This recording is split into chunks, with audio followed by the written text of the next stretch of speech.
It's now 4:30 and we have this work session on recruitment and retention strategies. And at this point, I'll turn it over to the city manager for the presentation.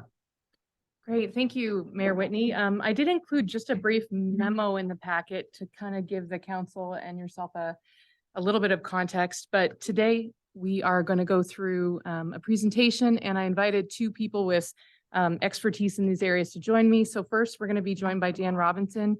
And Dan's the director of the research and analysis section of the state of Alaska's Department of Labor and Workforce Development. Did I get that right, Dan? You did.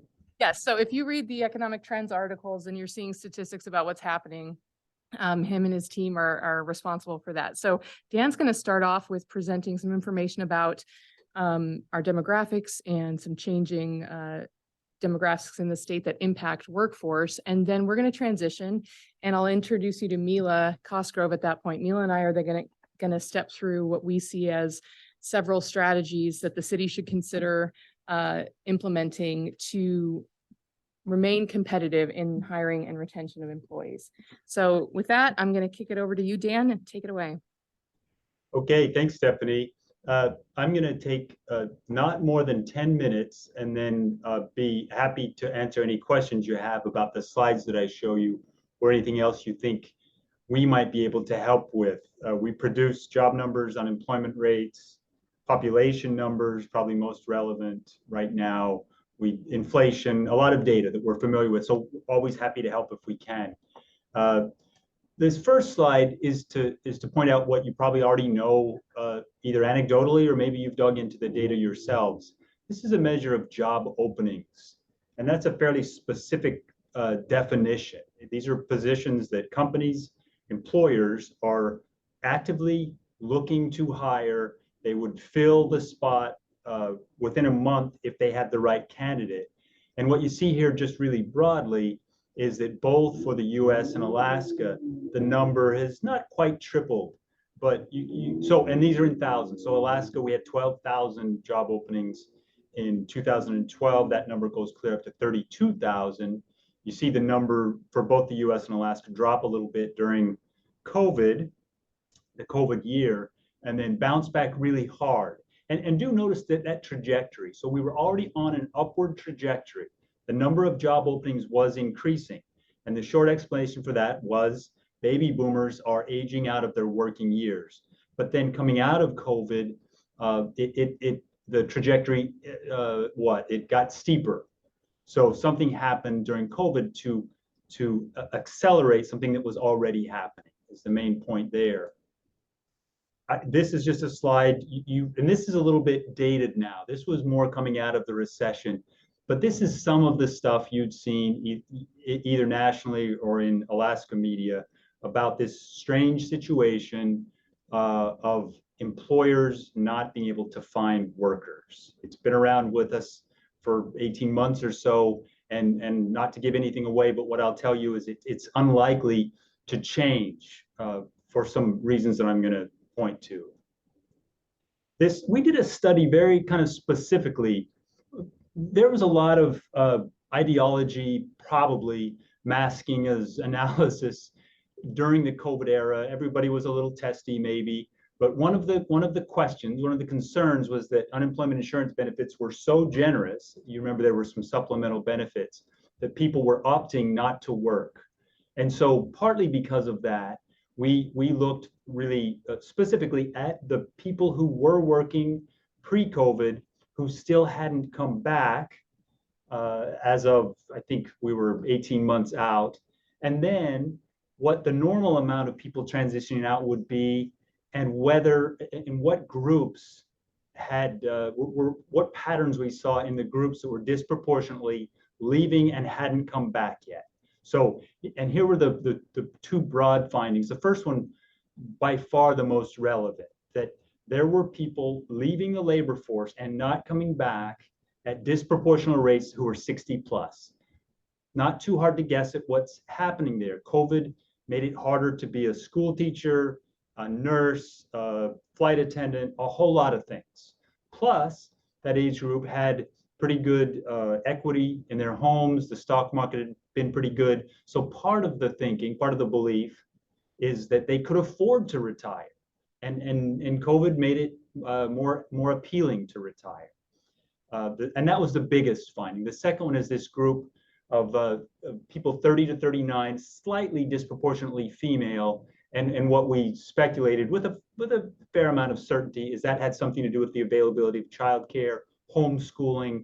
It was harder to be a parent and a worker during COVID. Some of those people who left may have said, either we can't find childcare, I want to keep homeschooling, I'm okay with somehow just one income. So that was the other finding.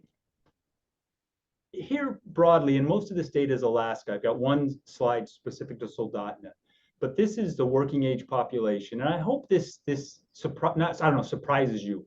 The number of working age people in Alaska has fallen fairly dramatically. It's fallen by a substantial amount from 2013 to 2021.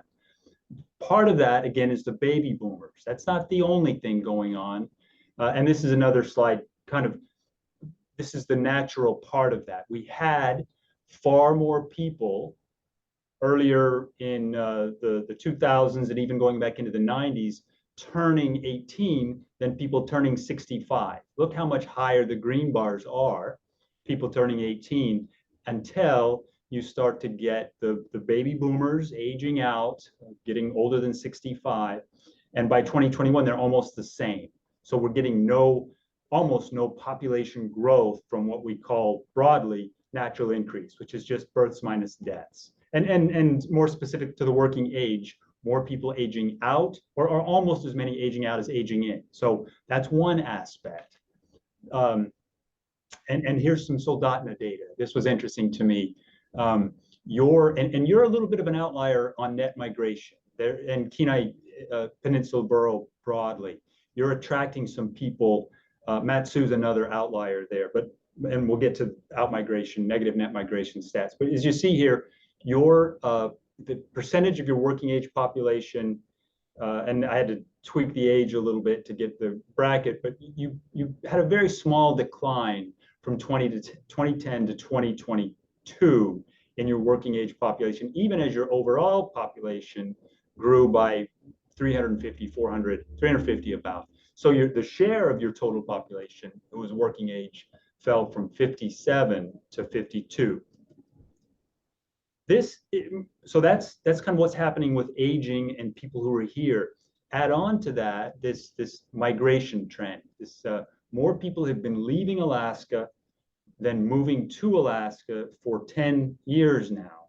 The total amount, it adds up to about 53,000 over those 10 years, which is not it's modest, medium amount, I would say. But we've never had a stretch where we've had 10 consecutive years ever in Alaska's statehood history, at least. We've had 4 years is the longest before, after the late 80s recession, 3 years after we built the pipeline and a lot of people went home who lived here for that boom. But this is unusual for the state to be in this extended period of more people wanting to move out than in. I mentioned Kenai, or Soldotna and Kenai both being exceptions to this for some interesting reasons, I think. And this, it's still moving back to statewide. This chart, this map is something our demographers came up with, and it shows that Alaska is one of the bottom 3 states in terms of the amount of working age people, whether it's grown or shrunk. So over this 8-year period, we've lost from 5 to 7.5% of our working age population. Wyoming's in that category, and the only state that's lost more as a percentage is West Virginia. So what does all that mean? That job seekers kind of have the advantage. Alaska employers are hungry for workers. The balance favors the job seekers. And it's more than just COVID. If it was just COVID, maybe we could close our eyes and wait for it to go away, like masks and other very COVID specific things. But it's not just COVID. So, and this gets a little speculative, but I hope helpfully speculative. What can employers do? It's not too complicated to figure out what job seekers want. Some of this is survey based, a lot of analysis, but it's not super precise analysis. But these won't surprise you. What do they want? Money, opportunities for advancement. That was kind of a big one in surveys post-COVID. Some of the people who didn't come back, they felt stuck. This one was interesting to me. It's meaningful work, respect. They wanted to feel good about the people they were working with and the work they were doing. Flexibility is interesting. Hybrid work schedules, working from home. But that's an ongoing conversation that hasn't settled yet. At first, it was like, yeah, everybody can work from home, no problem. And then employers sometimes said, I'm not sure that works. So we're kind of in this hybrid environment. This one's interesting, I think. Some companies, some states, New Mexico is doing something interesting with childcare. I think a lot of cities are wrestling with some solution to getting prospective employees childcare help so they can work, and then other creative ways to offer benefits. And this is one. This is, I think, I would guess, preaching to the choir. Local governments in general have been a little more functional with lots of things recently. But like I said, there was this almost angry assertion that there was too much money being paid to keep people on the sidelines. I didn't mention this in the study, but one of the things we noticed is that the people who hadn't come back were less likely to have ever been on unemployment insurance benefits. So the data never supported that was a major reason people were staying on the sidelines. And if you follow this stuff closely in Alaska, we have fairly low benefit amounts during normal time. So it's a little harder to think that would keep anybody on the sidelines. And then the other side of the political spectrum, sometimes you hear people say, well, it's easy. Companies are keeping too much profits. Let's just pay everybody some super high amount. Government will make that happen and problem goes away. And that's also not true. So we I think collectively need to understand it's here to stay. I talked about that. And that's just one more, as if I haven't underlined that enough. And I think that's my last slide. I'd be happy to answer any questions. Are there any questions for Mr. Robison? I don't see any, sir. Dan, thank you so much for joining us and for pulling together the slides. And I appreciate you and your team being a great resource to us as we wrestle with this issue and come to try and identify solutions. So thanks very much for joining us. Happy to do it. Thanks. Good luck. So I will now share my screen and ask our city clerk if we have the ability to see Mila on her video while I'm sharing my screen, if that's going to be possible, if we can pin Mila's video to the presentation.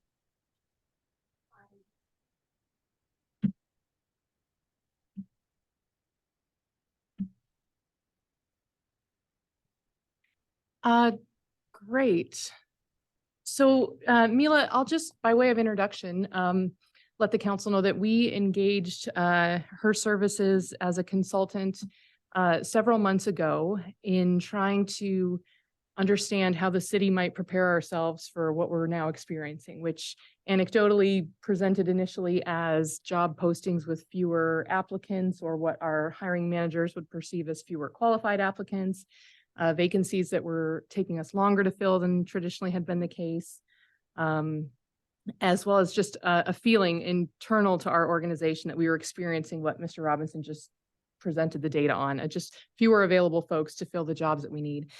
So I reached out to Mila. I'd known Mila when she was a deputy city manager for the city borough of Juneau, and she has an extensive HR and personnel background prior to that. And I always kind of thought of her as a deep thinker on these topics. So Mila met with me and Jessica to really evaluate some strategies in terms of effectiveness and achievability. And I'll tell you, we started, I think, with about 40, and we worked over the last several months to put more analysis into these policies, do some initial cost projections, and arrive at what we're presenting today, which is nine strategies that I think are going to be a good fit, important for the city to consider moving forward, and that I think are achievable. So I'm going to now pass it over to you, Mila, and thank you also for joining us. I'll go ahead and advance through the slides, but take it away. Thank you very much. Mayor Whitney, council members, thank you for having me today. As Manager Queen said, we've been working for several months to identify what we think might be some practical and effective strategies to help the city of Soldotna face what looks like might be a little bit of a workforce cliff coming up. Based on some of the data that we'll present this evening. So bear with me, I'm going to give you some foundational pieces before we roll into the strategies. So when looking at workforce challenges, we found it helpful to think about it in three sort of broader buckets, if you will: recruitment, retention, and retirement and turnover. So in some ways the 3 R's, but a different 3 R's maybe than we're used to hearing about. So starting at the front, starting with recruitment, you just heard Mr. Robinson talk about Alaska's workforce demographic challenges. Certainly nationally, those are happening as well. Simply put, there are more openings than applicants, and that creates a highly competitive labor market. Everybody is struggling with this. A lot of my colleagues are beginning to look at reducing services in their respective jurisdictions, not because the services are unimportant, but simply because they cannot get the staff, the workforce behind to actually accomplish the services. So I applaud Manager Queen and her staff for wanting to get ahead of that curve as far as possible and see if they can avoid interruption of key services. So a highly competitive labor market also means it takes a lot longer to fill a vacancy. And there are times when hiring managers might be left with an applicant pool that is qualified, but maybe not highly qualified for the position. So those are some of the challenges that might be coming up. Retention is also a key piece of that. So not only do you need to get people in the door, but you need to keep the people that you have. And there are some unique challenges to that. First of all, you have that competitive market again poking its head, and that means employees have more flexibility to make a change. Simply put, there's a lot more alternatives on the table, and there's a lot more competitions for those highly skilled people. And so I think it likely that if people want to move, if they feel a need to explore other options, they're going to have that possibility. So we want to create the best working environment we can. Some of that is wages and benefits, which we're talking about today, but there are other things as well in terms of making people feel valued, understanding the mission, et cetera. And I know that you all are working hard on those fronts as well. Something important to understand about your workforce is 73% of your regular workforce is in PERS Tier 4 retirement system. So tiers 1 through 3 are a defined benefit. It's a lot, it's more advantageous to stay longer with a public employer under the defined benefit strategy. Tier 4 is defined contribution strategy, and it was designed to be portable so people can take it with them from job to job and not lose the equity that they have built. That's great for employees if they want to move around, maybe not so great for employers who are trying to create a more stable workforce. And then finally, another challenge I think that you have is the city of Soldotna doesn't participate in Social Security or in SBS. So essentially, PERS is the retirement option that the city of Soldotna is offering the workforce, and that is not necessarily competitive with other public sector employers who are looking at Social Security or SBS in addition to the PERS contributions. I have a question. Yes, please. Is there a way to opt back into Social Security? Mayor Whitney, that is a really good question, and I think that deserves some further digging into. I believe the answer might be no, but I am not an expert in this area. Manager Queen, has Soldotna looked at that issue specifically? So it's not one of the things, and I apologize for not having this answer either. It's not one of the things that I looked into as part of my research. So I know that the city may have considered it in the past. I will have to definitively do more research to be able to answer that definitively on both fronts, either the social security question or even the state's SBS, if that's an option as well. But I'll look into that and be prepared to share that information. Can I do Go a ahead. follow-up to your Go ahead. question?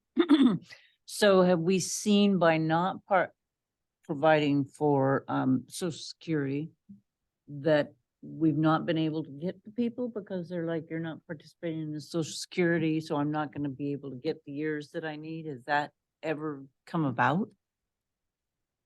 I'll take that one. Thank you, Vice Mayor Parker. I know that it's a problem for some employees. If they had arrived from working in a sector where they were contributing to Social Security, by coming to the city of Soldotna, it's perceived as a reduction in their overall pay and benefits. Much of what we're talking about too is more of a reflection of what worked in the past. My belief that it's not going to work moving forward. So it may be that we have not had to offer many of these items in the past, but I believe that moving forward to keep up, we might have to consider it. Mr. Carey. I'd just like to add again, having for the union been a representative about the Social Security offset, it's much worse than at least what's been mentioned. If you come up with Social Security that you've earned and you stay here long enough to, in fact, become vested, you lose. You will be offset. And I can use my own example in terms of I am drawing now 34% of what I was told I was going to get from Social Security. So that if you've been where you're doing Social Security, if you stay here long enough that you will draw a state of Alaska retirement, and again, this is for all city, all state, all borough, you will be offset. So you are going to be penalized, and what you've been told you will get, you will not get. And so it's very serious. And the idea of rejoining Social Security, I think, is a real tough thing to do. Well, along those same lines, I happen to be a tier 1 employee, retired. You have to go under you have to go under Medicare based on the state retirement system when you reach age 65. So I'm just wondering, those employees that are in tier 2 or tier 3 that are currently here and may not have those 40 quarters required, how does that affect their Medicare coverage when they reach that 65 and have to drop out of the state insurance becomes secondary? Mayor Whitney, I don't think that I can answer that question for you with specificity. I think I'm sure that could be researched and Manager Queen could get back to you on that. If I might just throw a small piece of information without derailing the conversation. The state of Alaska, if you've worked for the state of Alaska, they participate in SBS, and SBS is seen as an offset to Social Security. But if you are in PERS, but you have not worked for a certain number of quarters under SBS, you do actually qualify for your full Social Security benefit. It depends on, it's called a windfall benefit, and it depends on how many quarters you have in each system. And I'm sure that we could get some more specific information for you if that is something that the city of Soldotna would like to look at further.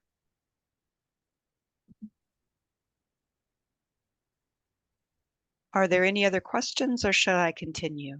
Continue, please. Okay, thank you. And thank you for popping in with questions. I think it's easier to get them on the fly than to go back and remember the pieces. So thank you. Another thing I thought it was helpful for you all to understand is Soldotna, the city of Soldotna experienced a higher than normal amount of turnover in calendar year 22. For the years prior, they'd been averaging about six positions per year. In 2022, that was 9. And right now, there are 7 people who have provided notice of intent to leave the organization. So it's looking like that may continue to occur where there might be higher numbers. I think Soldotna is great in the sense that looking to be proactive at this point and come up with some strategies that will help that if that in fact turns out to be true. There's an additional 4 positions or 6% of the workforce that's eligible to retire now. And in a minute, I'll give you a little bit more of a snapshot of those numbers. One of the reasons why we look at this information has to do with turnover. Of course, we never want to leave valued employees. Oftentimes, it's our high-performing employees who are in hot demand. But another thing is just the cost of turnover. So there are lots of studies that try to identify what the actual cost of turnover is. A common number that you hear is 1.5 to 2 times the cost of a position salary. And that's both hard costs and soft costs. So that's what you're always trying to quantify, right? Hard costs are easy, soft costs are harder. Hard costs are things like recruitment costs, overtime to cover vacant positions. Some types of training are quite expensive. As an example, a small example of that is training police officers. If you hire a lateral officer, you're going to pay for about 3 weeks of academy time. If you're hiring a brand new recruit and you're training them up, I believe academy is 12 weeks. And that comes at a cost to the organization. But there are also soft costs. There's lost productivity while the position's vacant and while you're doing training. There's a significant impact on your hiring managers and human resource staff who are doing the recruitment and selection, and they have all of the other things that they're tasked with doing as well. And something that often gets lost out of the mix, but I'm seeing a lot with the organizations I work with, is the loss of institutional knowledge. So you go from a relatively seamless, effective organization to missing pieces, dropping balls, just because people don't have the basic foundation or the tenure with the organization to know the things that you just know once you've been working for a while. So capturing institutional knowledge is a key strategy, and it's a part of the cost of turnover. Now, here's those retirement and turnover projections I was talking about. So here's some vacancy projections, and it's a combination of individuals who have given notice of intent to leave, whether or not they're retirement eligible, and retirement projections based on age or service credit. Age tier and service credit. And I've separated it between your police department and all other employees for a couple of reasons. Primarily, it's that police department has a different type of retirement benefit, and they can work fewer years before retiring. So I usually call them out separately, but you can see that within the next 5 years, 41% of your police department is eligible to leave, either has indicated they'll leave or are eligible, 18% of all other employees, and about 24% of your entire workforce. His highly competitive market conditions exist for sworn officers. I understand from Manager Queen and your Human Resources Director that you've been pretty effective in bringing in sworn police officers through lateral hire, which is fantastic. May not prove to be true in the future. I hope that it is for you. Executive level directors are difficult to fill, and I know you have a utility operators are very difficult to fill, and I think you have been struggling with that as well. Mila, So that just, oh, please go ahead. add that as I think the council knows, we were fully staffed in the police department for 7 years in a row, had done no recruiting. And then last year, we filled 3 positions. So if you consider the last year's hiring as well, it's really over a 6-year period, pushing towards 60% of the department that will either have changed out or is eligible. And these projections also don't incorporate just normal changes that occur with people moving to a different community or accepting a different job. This is just what we're showing you is the eligible retirement, the retirement eligibility. So in true projections, we would actually expect these numbers to be a little bit higher than what we're showing here. Thank you. So the final slide I wanted to show you as foundation was to talk to you a little bit about how the strategy of developing the framework. So we applied a set of criteria of practical, effective, and flexible. So whatever we came up with had to be easily implemented and tracked within the system. It's possible to create strategies that are just very difficult to manage. So we've tried to be very practical. and tried to identify things that we thought would truly be effective in terms of recruiting or retaining individuals within the organization. And then finally, strategies that are flexible so that the manager has the ability to apply a benefit, withhold a benefit, or look at a program differently depending on current market conditions and specifically whether positions are difficult to fill or not.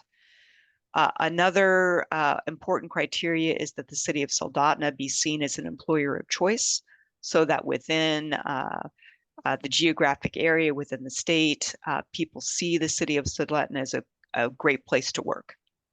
You've got an environment that's conducive for people coming to work and doing the best job possible, that the wages and benefits support them in those endeavors, as well as a healthy work-life balance. We also wanted to strengthen areas where wages and benefits could be seen as non-competitive, and you'll see as we go through, there's a few areas that we think Soldotna is lagging in compared to other public sector employers. Benefits we thought should support a work-life balance, again going back to that employer of choice concept, and finally that benefits create incentives to stay, so that there's some benefit to continued tenure with the organization. So 9 strategies. We're going to start on the recruitment front. The first piece is recruitment bonuses. The city of Soldotna is already providing recruitment bonuses on an ad hoc basis for difficult to fill positions. This would provide a structure and framework to make that a little bit more consistently applied. Recruitment bonuses are gaining traction as an effective strategy to attract qualified candidates. They are becoming more and more common, even in the public sector. They've been quite common for a while in private sector, particularly as an example with engineering positions or medical positions. In this case, the framework was the hiring bonus to be paid in 2 installments, half upon appointment and the remainder when the newly hired employee successfully completes their probationary period.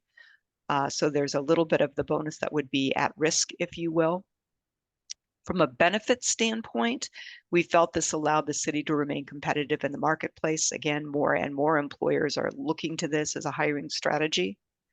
It also allows additional monetary incentive upfront without raising the base wage. And obviously, if you raise the base wage to attract people, then that's an ongoing cost that you're paying forward, versus a lump sum kind of one-time payment can You have one be question. more cost effective. Yes. Thank you, Mayor Whitney. This is Lisa Parker. So recruitment bonuses, particularly here as folks have been looking for employees, have been popular to offer.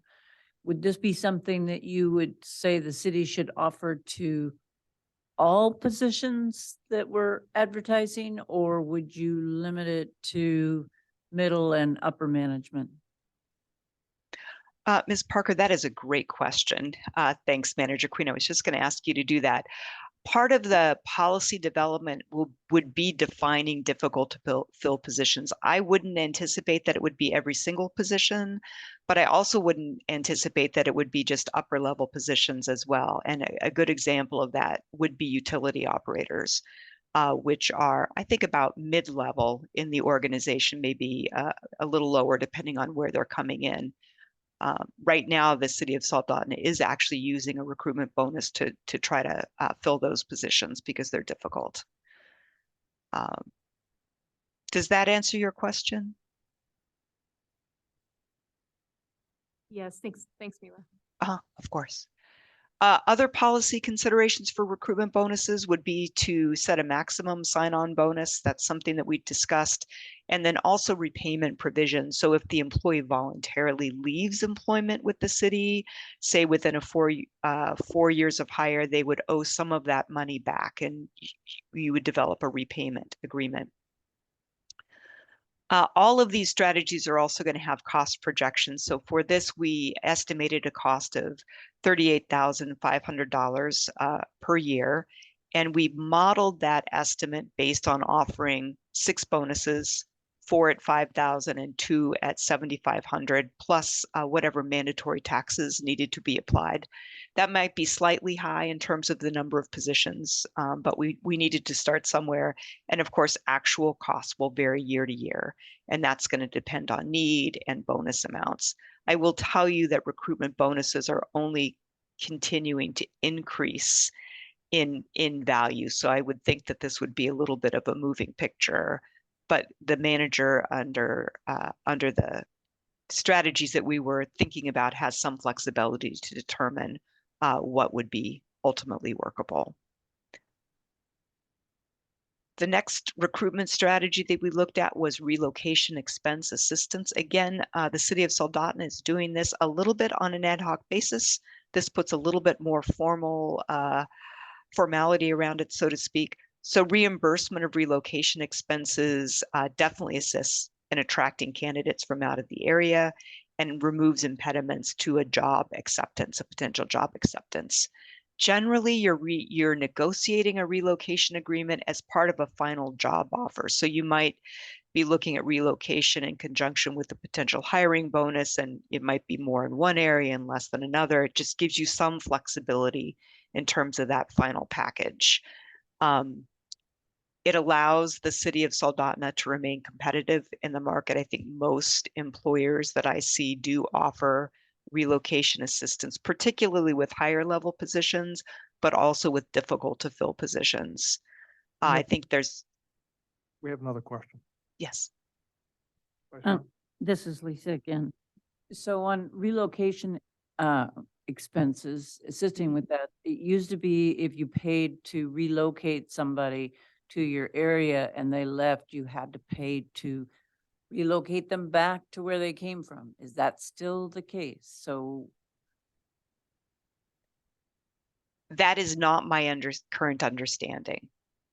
I guess before we would move forward on something like this, we would need to clarify that that was not the case and call it something else. In the past, it's been providing so that you could relocate from an area, providing you with a signing bonus that would give you enough to relocate you to the area. To follow up on that a little bit, would it be beneficial to offer one type of relocation assistance for someone living in state or close by and another level for someone coming in to fill a vital position from outside the state? Mayor Whitney, I certainly think that the way we're looking at the policies, it gives the manager quite a bit of flexibility. Manager Queen, will you advance to the next slide? Because I think that will address some of these things. So from a policy standpoint, and Mayor Whitney, I think this gets to your point, you would be defining eligible positions and talking specifically about what that relocation assistance would look like. And I do think that you could look at something different for someone coming from in-state versus out of state. When we did the cost estimates, we looked at it at 20% of base salary, but it doesn't mean that every single position would need to be at 20% of base salary. You might offer less, as an example, if somebody has less of a burden of moving. And also, we talked about it being linked to eligible expenses, specific eligible expenses. And so there might be a pool of money available, but if the person relocating didn't actually use all of that money, it wouldn't just be given over. It would be used for those specifically identified expenses. Is that helpful? Yes. Okay. You can see here that cost projections were 94,420, a little bit of a specific amount there. We got there based on 20% of the salary for mid-level salaries for 2 police officers, 2 utility workers, and 2 director of managers.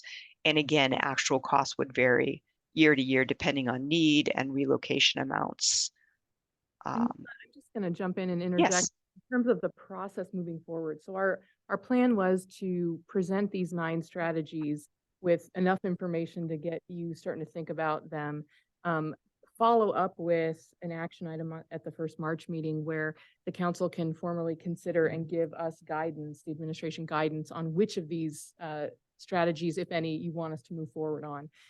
After that happens, there will be quite a bit of policy development. So the specific decisions about what's the right amount, should it be different in state, out state? Should we do a flat rate amount or should it be a percentage of salary? So there will be quite a bit of work after the fact, and intentionally, I like leaving it flexible in general at this point, in part so that the new city manager can also have a say in moving forward with finalizing some of the details for the projects and the strategies that the council supports. Also, that allows that work to be done in conjunction with development of the budget. And so while I wanted to present cost projections to give you an idea of kind of the scale of the cost of some of these different things, I would hope that you use these as kind of placeholders to be determined later when we get a little bit further into the policy development and budget development process for those items that you want us to move forward with. Thank you. Yes, Mayor. Let me follow up. Oh, go ahead, Mr. Chilton. I just want to say I appreciate your comment there that this isn't set in stone. My preference would be that we explore a flat rate versus a percentage, because the cost to rent a moving van and move a family for utility workers would be no different typically than for a city manager. And I don't want to see someone have to bear a higher level of hardship because they just make less than a higher level employee. Thank you, Councilmember Chilson. Okay, Mila. Excellent. The third strategy we developed for recruitment was an employee referral program. Basically, employee referral programs provide a cash payment to employees who refer a candidate who's subsequently hired. And payment is generally made when the new employee successfully completes their probationary period. There's a concept of your employees being the best brand ambassadors for the organization. So your employees know what it's like to work for the city of Soldotna. They can talk about the ins and outs of it, the pluses, and they're really your best marketers out in the field, and providing an economic incentive for them to go out and really try to beat the bushes, so to speak, for vacant positions can be a great strategy for recruitment, getting people in the door. And then the employees are also invested in the positions, the new person's success as well, because the payment's linked to their completion of probationary period. Policy considerations, we talked about this applying for all regular recruitments, so not part-times or temporaries. The policy would need to define which employees are in fact eligible. Obviously, it shouldn't be people who are making the hiring decision itself. Sets a referral bonus amount and identifies process for program management, tracking when payments are made, etc. This is a relatively inexpensive program. We estimate the cost to be under $5,000 per year. If we set the referral bonus as an example at $500 plus mandatory taxes, you could actually pay out 9 of these a year for under $5,000. And given the rate of hire that the city of Soldotna does, it seems like that you probably wouldn't hit that mark every time. It's unlikely that every single applicant would be referred by a current employee. From there, we get into retention strategies. If I may, just a comment on the employee referral program. Yes. Just one idea to throw out there. I don't know if it's been considered or not, but a potential alternative to a cash incentive for employee referrals that might be worth considering would be a PTO bonus. So you bring in an employee, they're successful, you get so many hours of leave off, and that might bear less of a cost than a cash bonus. So Thank you. Continue on. Making a note. All right, we're getting into retention strategies now. The next strategy is creating an administrative leave bank in lieu of salaried compensatory time. So essentially, this strategy is based on the concept that salaried employees often exceed a 40-hour work week, and sort of in recognition for that, and also to assure that there's consistent practice between departments, creating an administrative leave bank that would allow employees an extra type of PTO that they could access. So you're recognizing employees' extraordinary efforts, you're creating some consistency and between the departments and reducing the risk of inconsistent treatment. From a policy standpoint, we talked about this applying to all regular employees, providing an 80-hour thereabouts administrative leave bank per year, which would accrue on a use or lose basis. In other words, it wouldn't carry over from year to year. It would be approved in the same manner as PTO, have no cash value. So if the employee separates during the year, they wouldn't have access to whatever was remaining in their administrative leave bank, and you can't transfer it to another person. So it really is just for that person's use. And because of the way compensatory time is being handled now, we believe there would be no direct cost to the program. Really, it's a formal recognition and formal strategies or formal framework for handling this. The next retention item is paid parental leave, looking at paid time off for parental leave, basically creating a separate leave bank for a FEMLA qualifying event that's related to the birth, adoption, or placement of a child. And again, the leave bank would not have a cash value, but would provide up to 6 weeks of paid time off that an employee could use to supplement their accrued personal leave. It's interesting that even in the public sector, this is becoming more of an industry standard to have an additional paid time off bank for parental leave. Definitely cares for the employee's overall well-being and kind of that work-life balance. And studies have shown that it creates employee loyalty to the organization. If you care for people when they're creating their families, they tend to want to stick around longer once their families are up and running, so to speak. Quick question. Yes. Include leave off for taking care of family members or ill family members or emergencies that might pop up during a year that someone has to take work off to take care of someone. Mila, do you want to, I can speak to this. Yes, So, please. Thank you. Mayor Whitney, originally we considered two programs. One would be specific to parental leave. Another kind of companion and in parallel leave bank would be for other FMLA qualifying events. So for example, you know, a person who's caring for an aging parent or a dependent child, but not through birth. I think there's merit in exploring that. It feels more complicated in terms of how that policy might come together. And it wasn't as commonly done in looking at our other peer municipalities. So I think we would have fewer opportunities to look around at peer municipalities and see how something like that could be structured.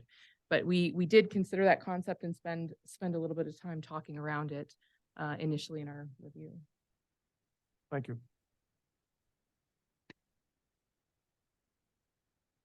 Continue, please. Thank you. With paid parental leave, again, policy consideration would be 240 hours of leave on a one-time per year basis.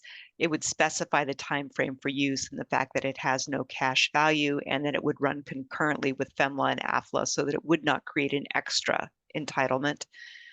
Cost estimates look like about $33,000, $34,000 per year, and we determine that based on an average employee wage of $36.83 per hour, assuming 2 employees would take the full 240 hours. And of course, like all of the programs, actual costs would vary from year to year depending on use.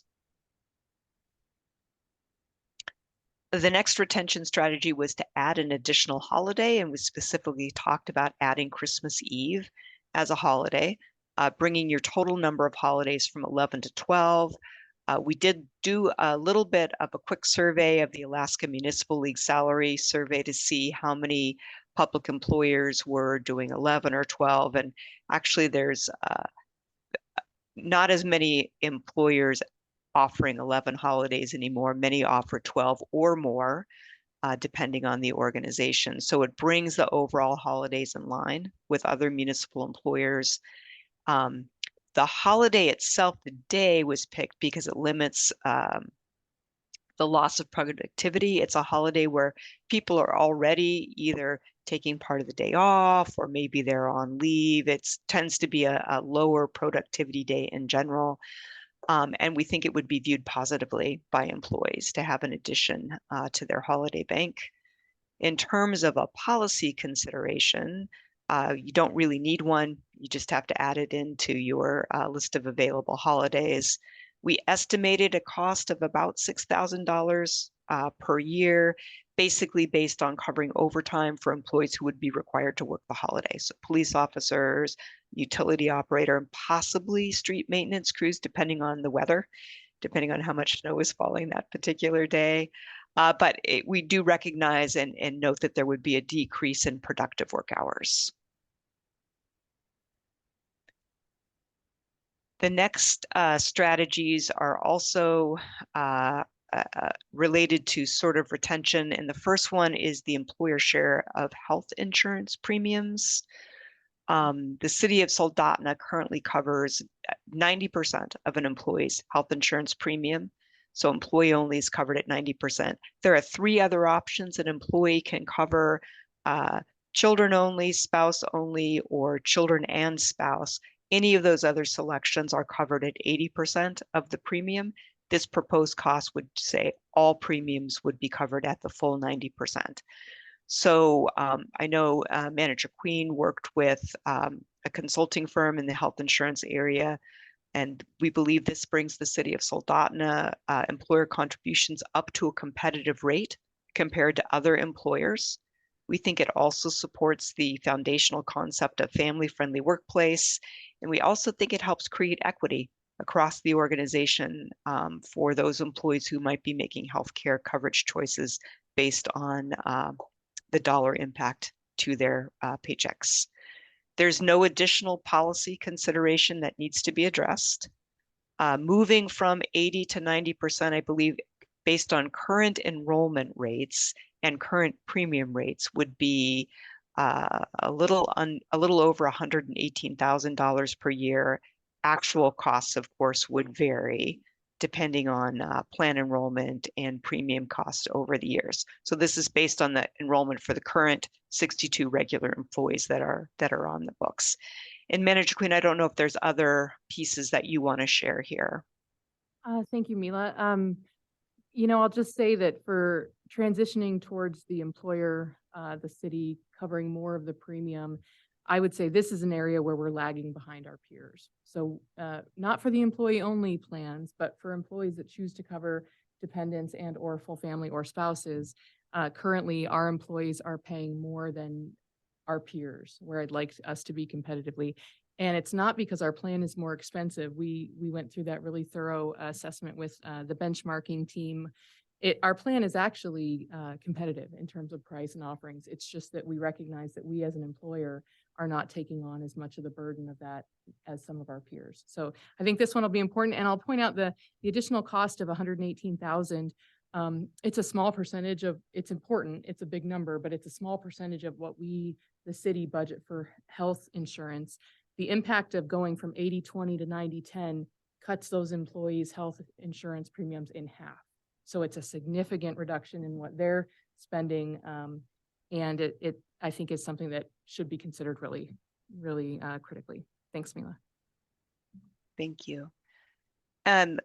Manager Queen, do you want me to take this one, or were you going to jump in with this one? Sure, I'll jump in on this one. So another thing we talked a lot about was supplemental retirement savings. So Mila mentioned earlier, pointed out, and we spoke about the city not participating in Social Security or the state supplemental benefit program. So really the PERS system is the entire way that we as an employer are contributing into someone's future retirement savings.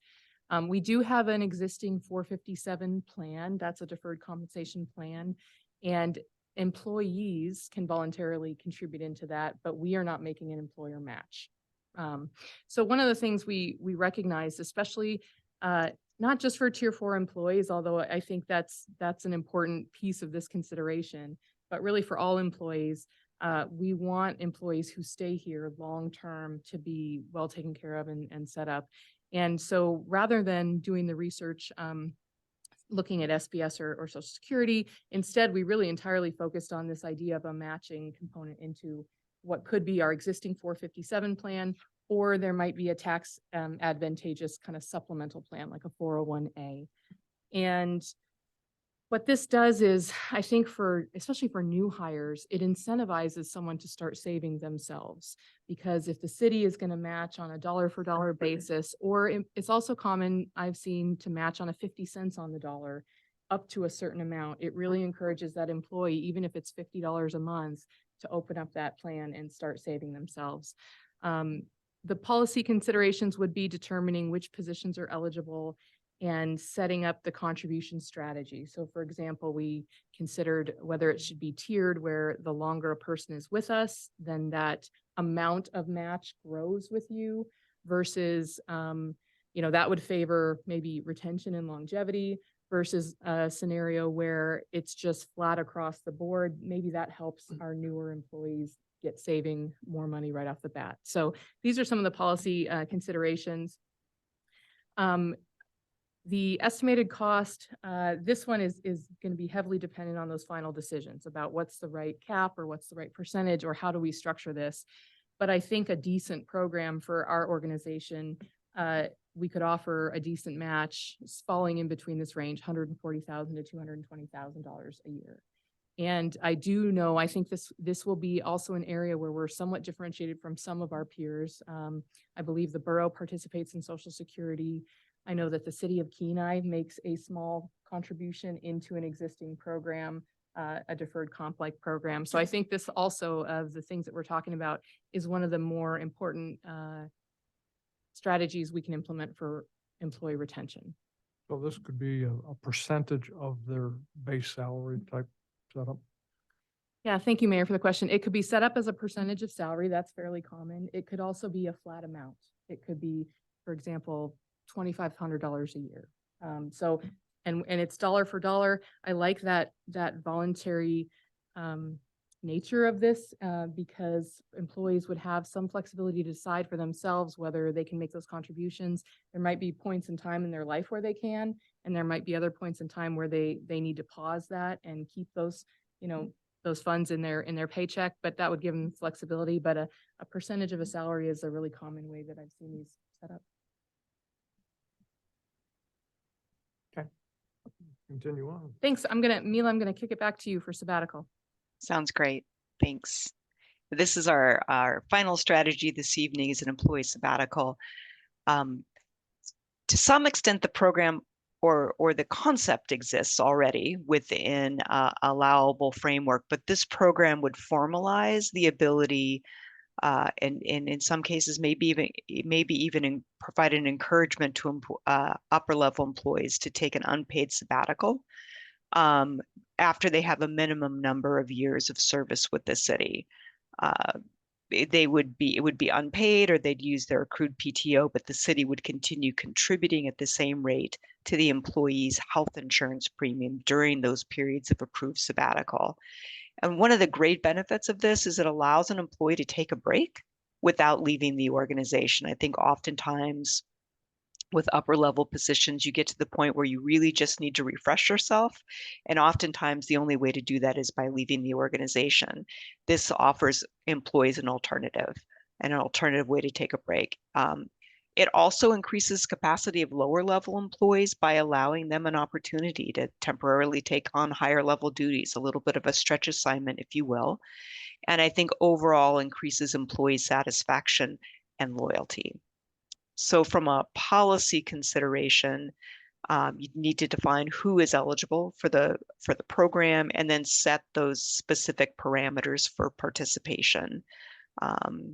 How much notice do you need to give? How long can you be gone? And how will your work be covered once you're off duty? Those are the basic concepts I think you need to take a look at. There really isn't an anticipated cost to the program because it's unpaid or because employees are using their PTO and the health insurance premiums are already budgeted. We think it is a fairly easy thing to put in, although it's possible there would be additional cost if a temporary employee needed to be hired to provide coverage, but that would be relatively minimal, I believe. So with that, I'm going to turn it back to Manager Queen, and she's going to walk you through the last two slides. Great. Any additional questions? Those were the 9 strategies. We walked through them quickly. But are there any other questions for Mila at this point before I speak a little bit closer to budget projections? Great, thank you. As I mentioned, in terms of evaluating the cost, the true cost of all of these things, I wanted to be able to provide you as best as we can an accurate estimate of the cost of the different strategies. And it's a separate consideration from this second column I'm showing here, which is, does it have a budgetary impact? And let me speak through a couple of examples. So for the first one, we modeled recruitment bonuses and Mila spoke to, the amounts and the number of them that we use to get to that number.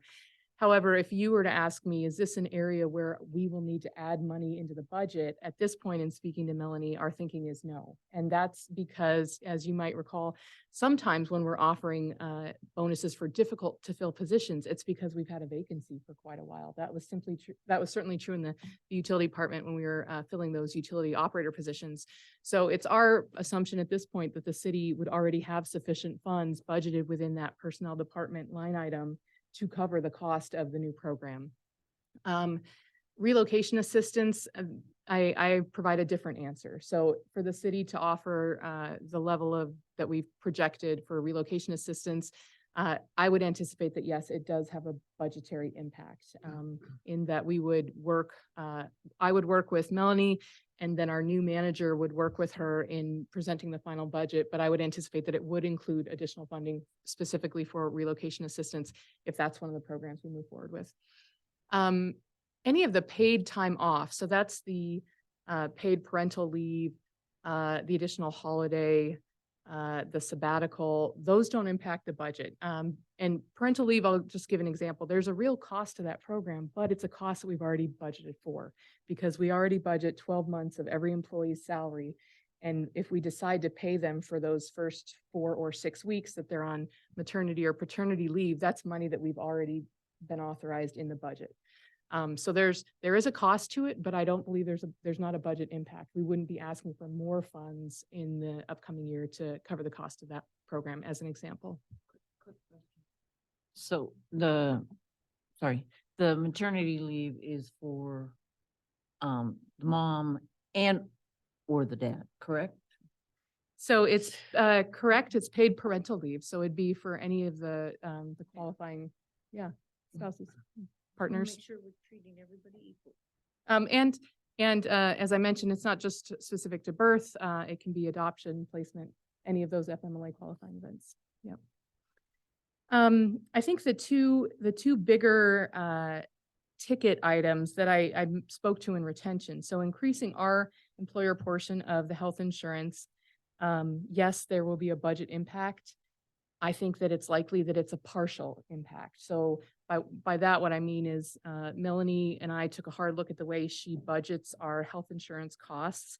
We've got, I believe, some capacity to absorb a portion of this increase. So it may be that if we moved forward with this specific strategy, that we would come back not requesting an additional $118,000 to the budget, but something less than that is what I would expect to implement that specific program. The employer matching contribution into a deferred compensation plan, I would say yes, we would need to budget the full amount of that strategy. So are there additional questions at this point? We're wrapping up and we're right on time, but the next slide is just going to talk about next steps, but an additional conversation about the budget and our cost projections. Mr. Jolson. Mr. Mayor, I don't know if this is the time at which we would provide our feedback to city administration as far as some of the preferences we'd like to see with this, or at what point would our feedback enter the process before that resolution is brought back before the council? Well, thank you, Councilmember Chilson. I'm happy to receive your feedback all the time. And I love it when I get feedback before the council meeting. So I would say, let's continue the dialogue either tonight or any time before. But in terms of formal next steps, the resolution that comes forward, what I anticipate that looking like is a resolution approving the strategy document. And that strategy document will step through these 9 programs in greater detail, but not too great of detail so that things like some of these final policy decisions couldn't be worked out later. So really, it would just be the next level of authorization from the council to move forth and implement these things. but there would even be additional work to be done behind the scenes in finalizing the administrative versions of these policies and budgeting for them. So we won't need all the answers at that point, but that's when I envisioned the council saying, yes, we're in approval of these strategies. Go implement them and put them together. Well, I'd like to thank you and your team for all the work that went into presenting this menu of options that's before us. I think most of these are really great ideas. The only feedback item I would comment on that I'd really like to see is that if we're going to be considering an employer matching contribution to a deferred compensation plan, I would echo the sentiment from that side of the dais that I think Social Security compensation is something that we really need to look at. And I think that accomplishes the same thing where we're providing, because if we establish Social Security, there's an employer side match that we have to provide. And I think that could accomplish the same goal of employer match and deferred compensation, but it has the value add of allowing people to bring their Social Security over here and still continue to contribute to that with the goal of having that available after retirement. I think that's very valuable. So that would be my recommendation. Mr. Carey? Thank you. Excellent work. Very nice in terms of cover so many things. I would hope somewhere in the process, excuse me, for me, it would be very helpful somewhere in this process to have a mechanism by which employees could give me some input as to what they see as higher priorities. Okay. So again, offhand, everything looks nice. I don't know everything is possible, but it'd be nice to know what the things that there might be some things that sort of need to be phased in rather than everything all at once. And so again, from my standpoint, getting input from employees would be very helpful. Thank you, Councilmember Carey. I think that's a fabulous suggestion. We'll work toward that end. Mr. Nelson? Thank you very much. I'm very happy with this. I do appreciate, of course, getting employees feedback, but I also just want to say, well, just do them all. And the reason I say that, and the reason I want to compliment is the recruitment strategies are fine. I think they're great. They're pretty standard, but it was alluded to, but I think most people administratively or in the public, or, you may not really realize you can't measure the lack of retention and the turnover in a spreadsheet. And, use the example in the presentation of the police officers that require field training and all of this, but that institutional knowledge that was talked about, I think that is dramatically expensive. And these numbers, even though of course they're not final, I think pale in comparison to that. So I applaud the administration for doing this. I think we obviously as a body and as an administration will figure out the details, but I think that's a wonderful thing. And I'll just share anecdotally quickly. I was just onboarding somebody in a younger professional, but the salary discussion took about 30 seconds.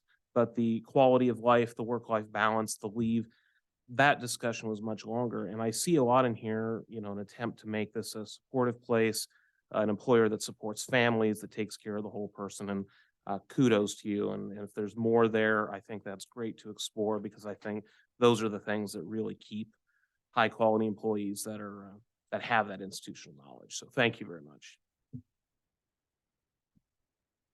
Vice Mayor Parker?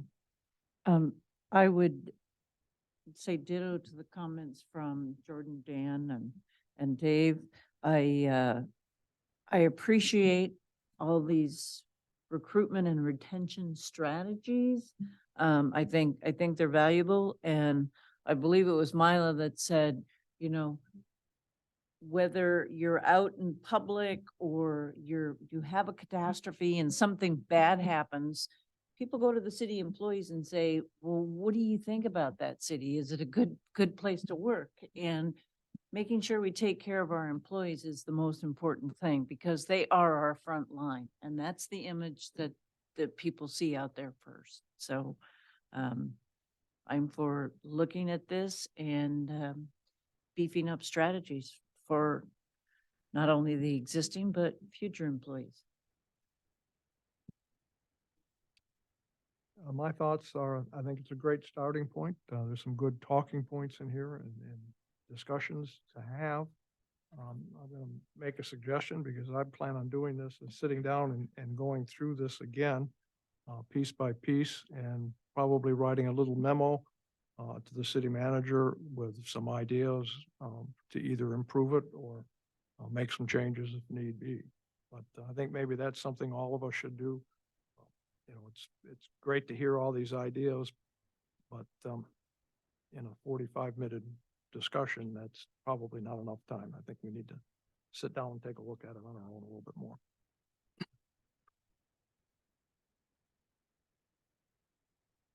Ms. Queen. Thank you. I was just gonna thank you, Mila, for your work and on this project and for being with us. Thanks, Jessica, for all the time you've put into this process. And I'm really looking forward to the feedback from the council.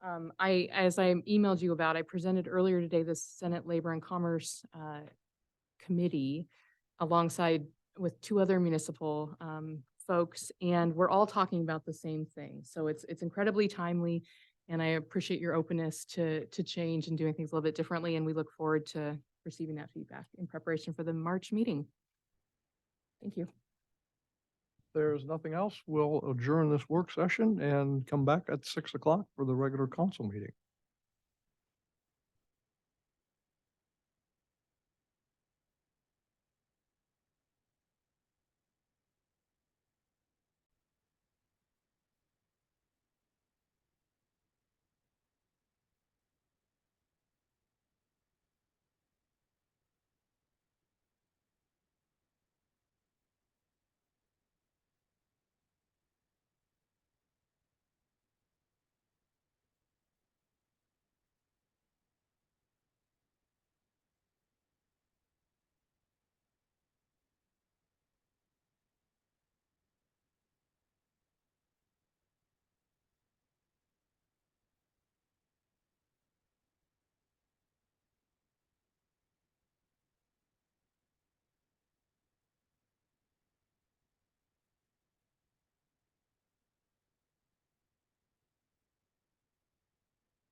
It's 6 PM. We are ready to start the council meeting. We'll call to order. I would like to call the February 8th, 2023 City Council regular meeting to order. Would everyone please stand and join me in the Pledge of Allegiance? I pledge allegiance to the flag, United States of America, and to the republic which stands one nation under God, indivisible, liberty and justice for all.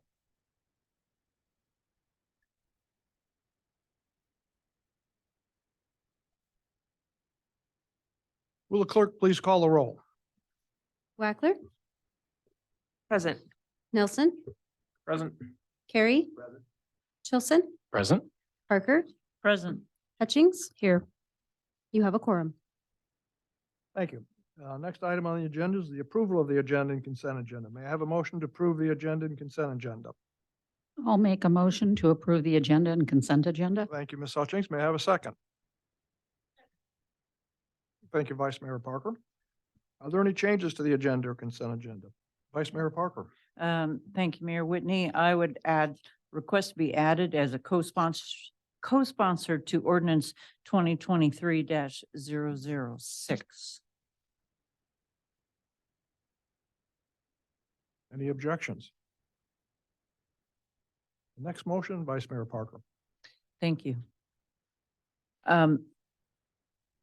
I would move to amend the action memorandum 2023-003, amendment number 3 to the employment agreement between the city of Soldotna, Alaska and Stephanie Queen by amendment number 3, revision number 1, and that it remain on the consent agenda. Are there any objections to the motion to amend? Seeing none, that is done. Vice Mayor Parker, you have another motion. I also would like to amend the agenda to add lay down resolution 2023-009 to the agenda and consent agenda. This is a resolution commending the Soldotna High School Sohai hockey team as the 2023 Alaska School Activities Association Division II State Hockey Champions. Are there any objections to adding resolution 2023-008 to the agenda? Mr. Chilson. Thank you, Mr. Mayor. I would move to add resolution 023-010 to the agenda and consent agenda. Are there any objections to adding resolution 2023-00, 10 to the agenda? Seeing none, it is added to the agenda. Would the clerk please read the consent agenda?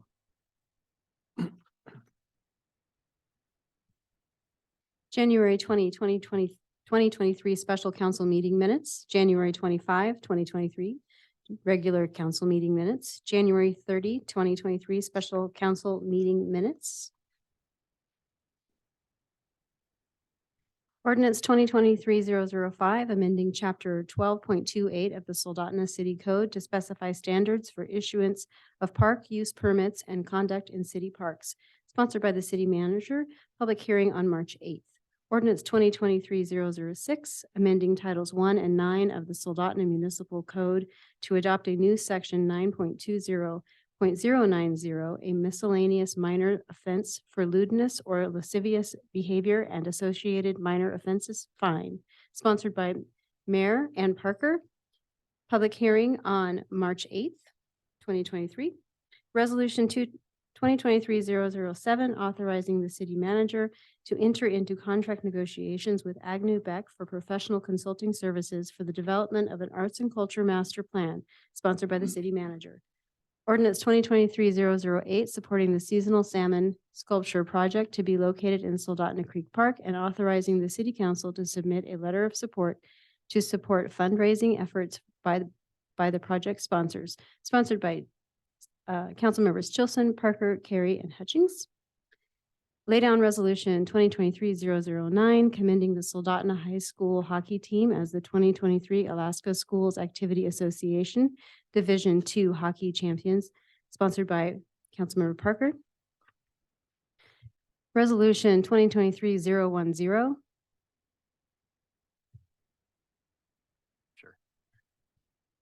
Commending Shannon Davis for her years of service to the Soldotna Chamber of Commerce, City of Soldotna, and local community, sponsored by Councilmember Chilson. Action Memorandum 2023-003 as amended, approval of amendment number 3, City Manager Queen Employment Agreement through April 28th, 2023, sponsored by the mayor. That is your consent agenda. Thank you. Are there any public comments on any of the items just read by the clerk? For those participating through Zoom, please raise your hand if you would like to comment. App users by pressing the raise your hand button, and phone participants by dialing *9 on your telephone. Is there anyone here in the audience wishing to speak on any of those items just read from the consent agenda? Seeing none, we'll take a look at Zoom, and I see no hands raised under Zoom. So, having no one wishing to speak, the approval of the agenda and consent agenda is back before the council. Are there any council objections to approving the agenda and consent agenda? Hearing and seeing none, the consent agenda is approved by unanimous consent. Moving on to the next item, Mr. Chilson. Almost forgot.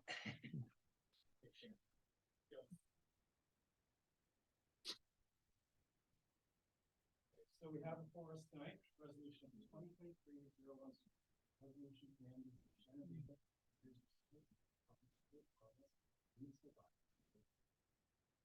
whereas Shannon Davis began her employment at the Chamber of Commerce in 2000, advanced to become the executive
Moving on to the next agenda item, and that will be a presentation by Dr. Keith Hamilton from the Alaska Christian College.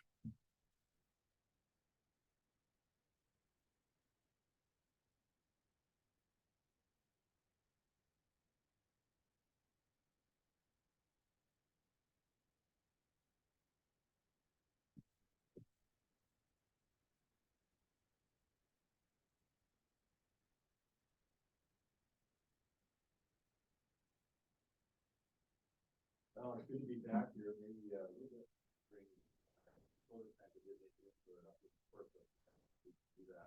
want to start off just by saying, I know many of you, some of you have been donors over the years, and now participate and support us in a lot of ways. Just a few things from all of the donors to Christian College. I want to take you just an update of where we're at and things that have been happening. It is a different report than we've had because of COVID. Talk about that in just a minute. But I want to start with one more.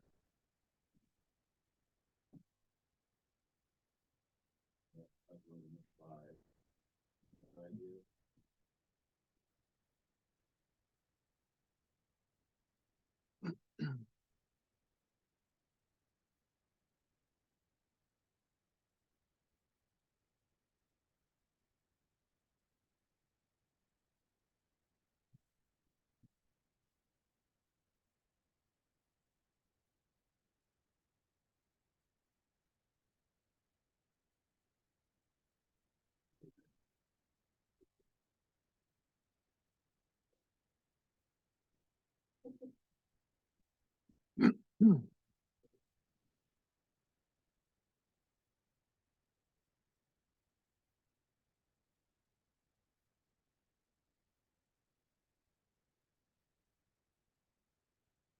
do a short history, really comes from 2001. Who remembers the Ballard Farm? PPCS sold it to us at 7.5 acres and purchased a large 8,400 square foot home. We had an indoor swimming pool.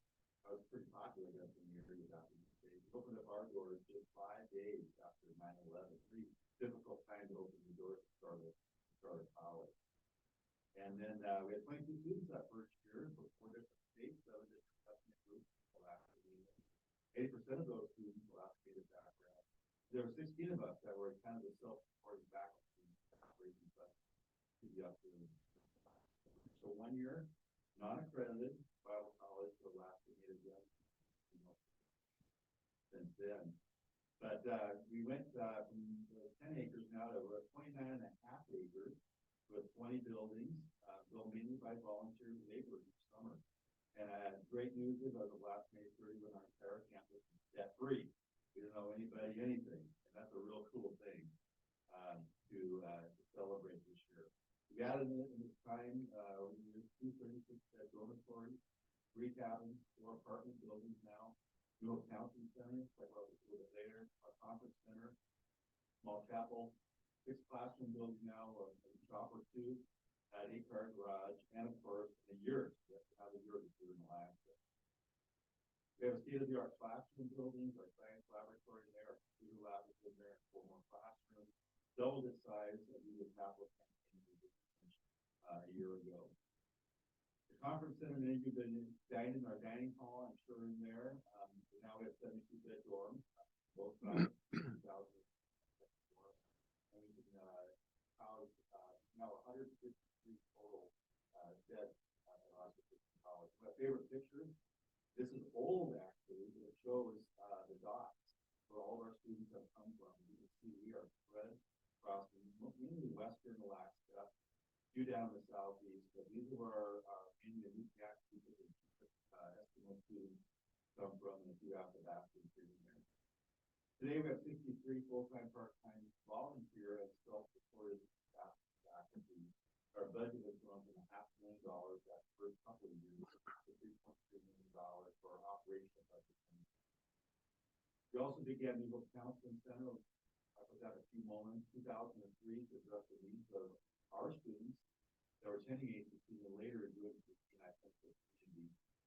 And 2012, big year for us. We were accredited, got status of Association for Political Higher Education out of Orlando, actually tonight, Ravens County, my life, and was authorized also by the Alaska Post-Secondary Education, and then also the Department of Education to tell you that we are legit, all right? Our vision of ACC is to be the premier college of choice for Alaska Native students who are graduates follow and subscribe to the larger society. Premier is expensive. It's also getting them when students graduate from high school. They have a lot of choices, but they want a gap year of choice with 2 years instead of going straight to the university. That's what we're there for. We offer 4 associate arts degrees in behavioral health, Christian ministry, general studies, and half of our students participate in paraprofessional education. In fact, 100% of our students who finish the parapro degree that apply to school jobs have gotten their jobs immediately. Very good. We also offer life-changing education to prepare Alaska Native students for the 4-year college entering the workforce that possibly return to rural Alaska. We also offer this residential community. High school enrollment was 104 in 2020 pre-COVID. That March 17th, when we shut the doors, it said fly home as fast as you can. We have not been able to recuperate. We're 82, I think, this fall.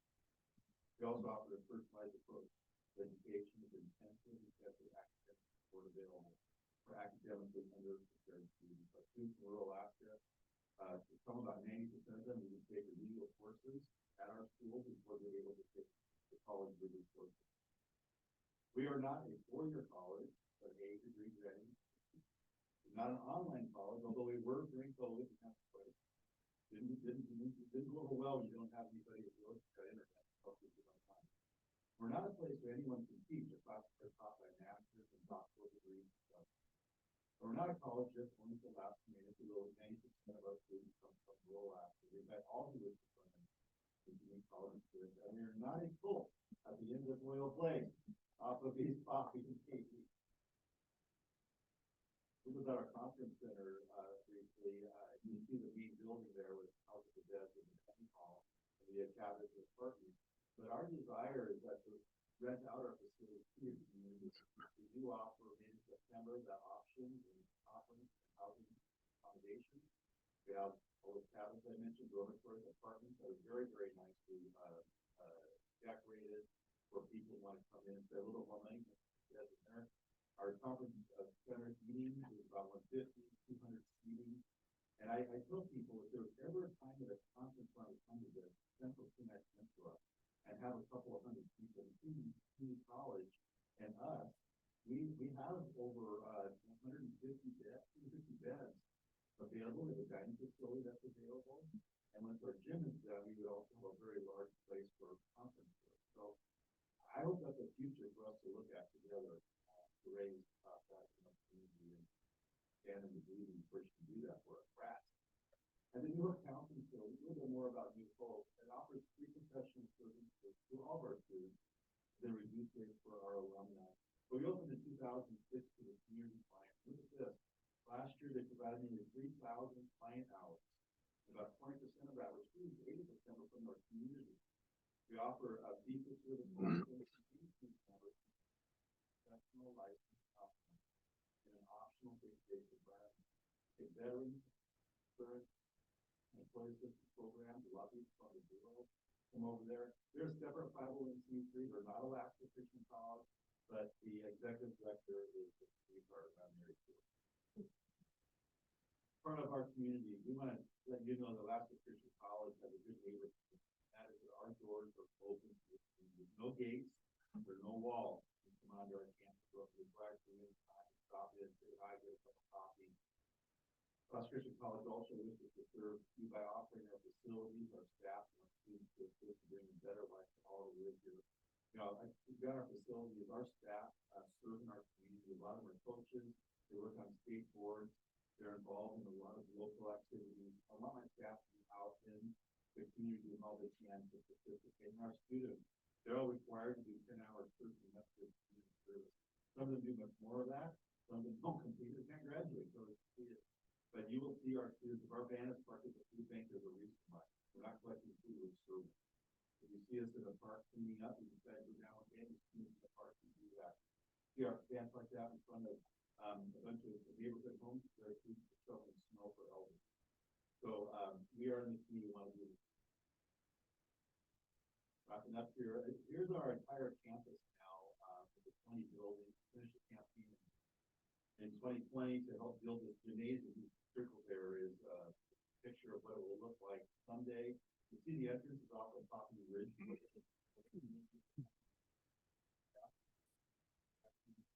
But that will not be able to go up the walkable pathway. So here's what it looked like before the first snow. We put that roof on that first November snow, 2 feet hit us 3 days after we had the roof on. That was closed. And it's completely enclosed now, of course, as you see here. This gives you an idea of a high school size gymnasium into a running track. It will be available to the community. We actually will need to do some rental for it to be able to afford the cost of operating that facility. And when it gets done, it'll look like this. So all the parts, phase 1, phase 2, and phase 3 are added. So we hope to have our students in playing hoop, occupancy by Christmas. There might be a cement floor and no bleachers and no time clock, but there will be a hoop for our students to play. As you know, our students, basketball is king in Western Alaska. They are going to have the time of their life. And this is why we do everything we do. It's class of 9. This year we have 13 graduating. But these students, many of them go off to serve in the community. 2 of these are serving on our staff right now, and the rest are going off to other colleges and universities to do their education. So that's my story about Glide Path. I want to share this one story about a student who came to us who had been raised in the village, had had a lot of issues with her family growing up, as well as things that were horribly presented for her as a young person. When she came to us at the college, we were, of course, welcomed comes to OMG, knew her family's story, so her brother had come. She struggled, she was failing all of her courses, she knew she was bright. She was struggling, failing, and finally by Thanksgiving, the first year, she had a plan to set her life because of the pain that was so great with her past. That she couldn't tell anybody what happened to her. So she did pain, so she got help with our counselor. She actually was just in the hospital for a while, came back, she has totally changed, Emily totally changed. Ready to come back to fight hard with her degree. She ended up acing most of her classes in spring term. Worked at our camp out in the Creek for the summer, came back in the fall, went to KTC, which we've always had a great relationship with KTC. We took a bunch of courses there. We graduated her out with the transfer from Princess to ours. So she got a dream to go way, way beyond United for us. And Debbie and I had the privilege of flying back to the East Coast to watch her graduated as the last data female history of the United States to graduate from the United States. And so all of our students don't have that story. But that is many of our students' stories coming from rural Alaska, great places, great students.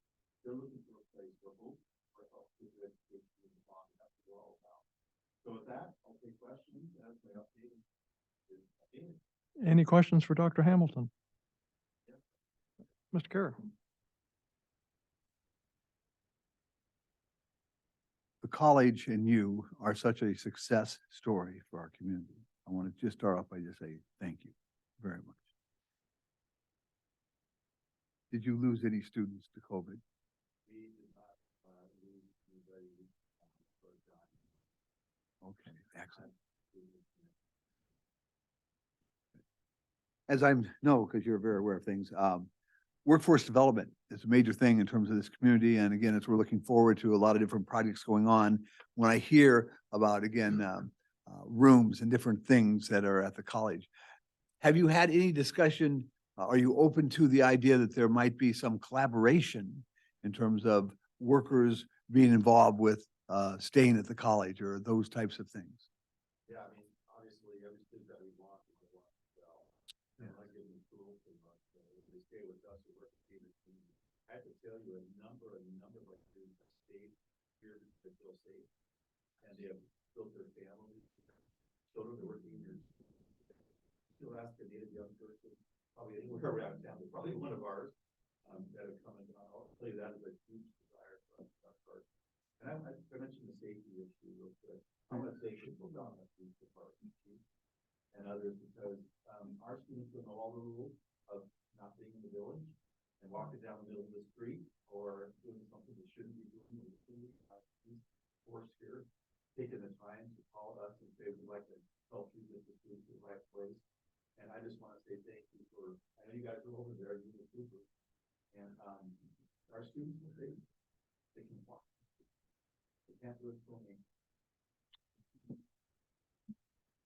Any other questions from Dr. Hamilton? Seeing none, thank you very much, Dr. Hamilton, for the presentation. Yep. Okay.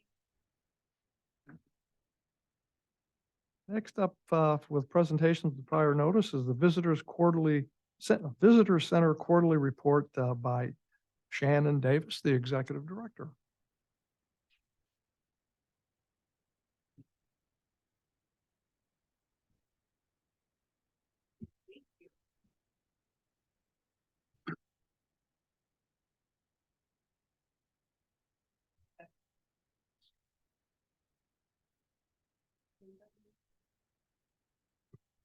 People always try and trick me by turning them off. Well, my apologies for not having a written report for you tonight. The past few weeks have been a whirlwind, and I just didn't have time to complete one. As I know you all know, I will be following the lead of our city manager and beginning a new journey soon. My last day with the chamber is going to be February 22nd. I have accepted a position with Central Peninsula Hospital as their marketing manager. So that said, tonight I'm asking for a little bit of leeway and sway from our normal results-based quarterly report so I can focus a little bit on some of our overall successes and why I'm so excited for the future. That said, I'll hit quickly on some normal things I would normally report. Our communications manager is setting into her new role, and our social media numbers are moving in the right direction again. Our Instagram followers have grown to over 4,200. Our Visit Soldotna Facebook page grew over 700 likes in the last quarter, almost up to 14,000, and our chamber page grew from right at 3,600 to over 4,000. Our website numbers continue to be behind last year's, with this quarter comparison much harder hit than last. We were down 38% in users. And yeah, that was a stab in the heart. But looking at that, I realized that most of that drop was because last year we were running the Shop Local, holding our own campaign, which drove a huge amount of traffic through the site. But I will be handing things over to the new director to work with our webmaster to begin implementing the optimization strategies that we've been looking into. We did have several significant events in fourth quarter. This year's Sock Hop Pie Auction broke revenue records by a significant margin, due in most part to a large donation from Mrs. Hutchings Foundation that also brought in matching dollars. So this portion of the evening alone brought in $15,000 that is going to be used to create a new VOTEC scholarships for the chamber, which is very exciting. Our Spark Soldotna Business Scholarship had 17 applications this year, which is the most we've ever had. We brought 4 businesses in to give live presentations. Our $4,000 winner was called the Pony Keg, which is a new mobile bar business that will bring everything you need for an outdoor bar, including the staff to run it, to your property. They also have non-alcoholic options like soda or candy bars for kids' parties. We had a wonderful Christmas in the Park event. There had to have been at least 1,000 people in attendance. Parks and Rec provided us with fire bowls this year, which made a really nice atmosphere in the park, and attendees stayed a lot longer to enjoy key performers, Victorian carolers, and the live nativity by College Baptist Church. Santa and reindeer were, of course, a main attraction, but the kids also loved the filled stockings we handed out, as well as cookies, hot chocolate, and the holiday fireworks show at the end. Our final event of the year was our awards luncheon, where we honored your very own Stephanie Queen with an Excellence in Professional Award, as well as Jeff Delifka with our Person of the Year Award for the incredible job he did getting the Field House vote passed. We also wrapped up design and printing of the 2023 Soldotna Visitor Guide. I brought some here for you tonight. They're out on the table. We do have 4 additional pages in the guide this year with additional photography. So now to circle back to the position I'm leaving, I really can't thank you all enough for the support and trust you have offered the chamber throughout the almost 6 years that I've been in this role. We've done some incredible projects together, none of which we could have accomplished on our own. And this is where I was going to list them, but I'm not going to anymore because Jordan did such a great job. I just want to say, your city administration is really, it's second to none, and your leadership has made all of these partnerships possible. I want to assure you that the Soldotna Chamber is in a perfect position to continue partnering with the city, not only to run the visitor center and assist with marketing, but also to move forward your goals, such as the Riverfront redevelopment project. We have an incredibly strong board of directors. As a matter of fact, Peggy Erkeneff and Regina Davis have both come on board this year. Our staff is talented and dedicated. They truly could have run the chamber for months without a director while a search for my replacement was conducted, if that had been the path that the board had chosen. But instead, when I gave notice on January 22nd, the body as a whole charged the executive committee to review the position, explore options, and select and hire a new director. So through that process, an internal candidate was selected and hired. Which brings me to a very happy introduction. This morning, we sent out a press release announcing the hire of our incoming director, Miss Maddie McElray. Maddie was brought into the chamber in November of 2021 to administer the Shop Local campaign. She stayed on as our bookkeeper, a role she's filled for over a year now. And now I'd like to ask Maddie to come up and join me, and she can tell you a little bit more about herself. I want to assure you she's going to be an excellent leader for the chamber. Maddie?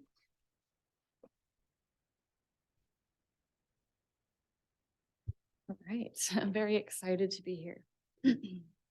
So a little bit about myself. I had 10 years experience in tourism, and 4 of those years were spent as business manager of a successful a local tourism company. After that, in September 2021, I left that position and started my own grant writing company. Shortly after, in November, I was brought on with the chamber and took on administration, as Shannon said, for the Shop Local program, and quickly took on a position of part-time bookkeeper, and I've done that for the last year. I am incredibly excited about taking on this role and building relationships with our members, the community, as well as the city. Excuse me, my priorities are to build and operate a world-class visitor center in the city of Soldotna, as well as represent and advocate for the Soldotna business community in the Riverfront redevelopment plan. In addition, I look forward to leading our 501c3 charitable arm, Vision Soldotna, to continue our Levitt Amp Soldotna music series each summer. I know firsthand Shannon Davis has done an incredible job of leading the chamber through many projects.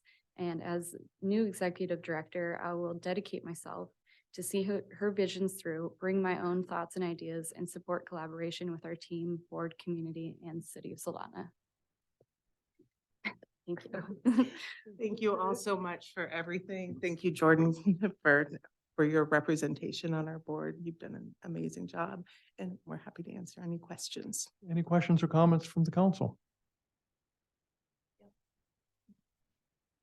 I always offer comments when Shannon makes her report because, you know, the Soldotna Visitor Center is just a remarkable organization, and you've done wonderful things for our community. Having been mentored by Shannon, I know Maddie's going to do an outstanding job, and we look forward to working with you on lots of events, and we'll see Shannon at Music in the Park and chamber meetings. So We're not gonna let her go that easy. Ms. Wackler? I just want to say again, thank you to Shannon. I know it was all kind of said before, but everybody in Soldotna knows Shannon. In a good way. I think you've definitely brought a lot to the community. And it shows. There's so many projects that you've had your hand in that have changed Soldotna. And they, you know, I just want to say thank you and congratulations, Maddie, and look forward to seeing what you got in store. Thank you. Thank you, Chair. And I thank you, Shannon, for everything you've done for not only the city, but our community as a whole. You've done a fantastic job, and the best to you in your new position with the hospital. Thank you so much, Mayor. We'll see you all in the park. Yes. Next Saturday, February 18th at Frozen River Fest, 4 to 8.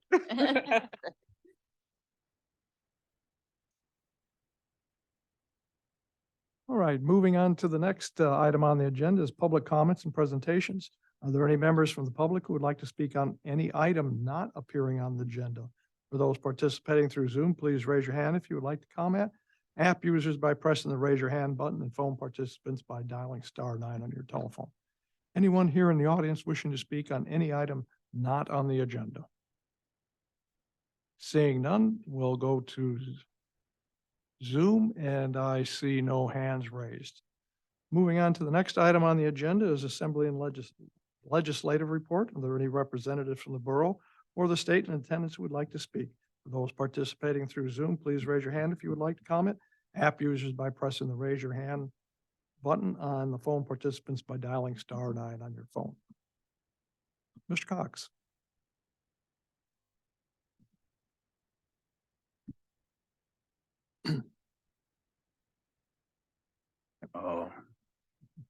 Tyson Cox, Assembly Member for Soldotna District 4.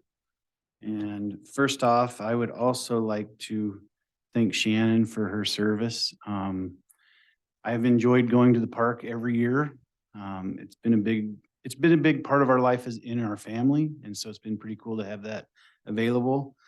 As Shannon also knows, I'm also a big supporter of the Spark Soldotna, the Shark Tank event. I've been able to be a judge on that 3 years, and it's always been a lot of fun. If you haven't gone, you should definitely check it out. I if Shannon says so, then Maddie's gonna do a good job. I believe that. I just know there's some big shoes to fill. So if she needs any help, I've already given her my information and, we want this to be successful for sure. Anyways, with that, I'm gonna move on. The one item I was gonna bring from the assembly is, we did go over our, assessment for our budget from last year. And so we went over the whole financial report and we had the review of that and the big numbers to come back with, because it's been being talked a lot about since we have people running and those things right now, is our general fund was at 45 million in the balance. We had 19 million in unassigned funds. I just like people to remember though, that we do have a minimum fund balance to keep of $16 million. And then with talking with our finance department is in reality, that leaves us with, when you're looking at some of the reserves you want to keep and how much we should have for monies that need to be going in and out, is it really leaves us with about 10 million that there is a possibility to do something with. And even with that, is that all depends and can change very quickly. If we run a deficit fund or a deficit budget this year, technically we may very well need to use a lot of those funds for balancing that budget. Because in typical years, in the last few years, we've had about a $6 million deficit. So it would be wise for us to keep that. It doesn't mean we can't go above. We have several different times, but I would rather be a little bit more conservative and see us keep some of that money in the bank so that we know that it's there if we are running a deficit budget. The real reason I wanted to come in was to share that, but to also just have it out there again very publicly to remind people to get out and vote. We do have an election next week on Valentine's Day. You can vote now in person absentee. Tomorrow, Friday, Monday, and Tuesday. Those of us that are in this district, that is over at the Borough Building from 8 to 4. And then on election day, you can also go over to the Soldotna Library from 7 to 8 p.m. And that's really all I have for tonight. If you have any questions, I'm all ears. I believe we will have a couple of people from the council that will be voting. Yeah, yes. Any comments or questions from the council? Vice Mayor Parker. So just to clarify, you said 7 to 8 PM. You meant 7 AM to 7 8 PM. 7 a.m. to 8 p.m. Yeah. Nope, you only get 1 hour and that's all you get. Any other council comments, questions? Seeing none, thank you very much, Mr. Cox. Thank you. Next item on the agenda is public hearings. The first one will be ordinance 2023-004, rezoning lot A2 of the preliminary plat for the new Homestead subdivision be rezoned from rural residential to commercial on the official zoning map. Introduced by the city manager. May I have a motion to enact? Thank you, Ms. Hutchings. May I have a second? Second. Thank you, Mr. Nelson. Report from the administration. Thank you, Mayor Whitney. I'd like to ask our Director of Economic Development and Planning, John Zarneski, to provide the report. Thank you. So this rezone request before you does have a bit of a backstory to it, and I think it's important for me to share a little bit of that. So you have a complete picture of kind of what's happening at this location. As you probably remember, the city purchased the Soldier Creek or Mullen Trust property on Homestead Lane as a way to extend East Redoubt. I'm sorry, way to extend Homestead Lane to East Redoubt. You might also remember that that parcel falls about 45 feet short of reaching East Redoubt. So that means that we had to work with one of two landowners there. And one of those landowners is Lisa Schmitter. She owns about 9.5 acres immediately adjacent to this, to the former Mullen property. And if you look at page 22 of your packet, you'll see her parcel outlined there. Last year, you passed ordinance 2022-024, which authorized the city to survey, plat, and purchase a small portion of Ms. Schmitter's property so that Homestead Lane could extend then all the way to East Redoubt. Right now, the survey is complete. The preliminary plat has passed through the Soldotna Planning Commission and is going to be before the Borough Planning Commission on February 13th. That plat which you should have a laydown in front of you or emailed to you. But anyway, that plat dedicates the extension of the Homestead Lane right-of-way and creates a new lot, Lot A2, which is about a 0.7 acre parcel adjacent to the new right-of-way. So in our negotiations with Ms. Schmitter, she requested that this new lot be created and included on the plat. And that new lot, A2, is the subject of this rezone that's before you today. So her land is currently zoned rural residential. And as I mentioned, it's about a 9.5 acre parcel. She would like this newly created small parcel to be zoned commercial, which would be consistent with most of the development along Homestead Lane. The remainder of her parcel, her larger parcel, would continue to be zoned rural residential. The ordinance that's before you contains a condition that basically states that the rezoning of Lot A2 is only to occur upon the recording of that subdivision. If the plat is not recorded and the lot is not created, then the zoning would remain unchanged. Couple other things. One is the proposed rezone of the parcel does meet our general standards of the commercial zoning district. And it also meets our standards of Title 1710 435. That governs our amendments to the zoning code and basically allows for the expansion of an existing zoning boundary. The future land use map contained in our comprehensive plan shows this area along East Redoubt as being commercial. And therefore, this rezone is consistent with the plan. This parcel also has city sewer and water available to it.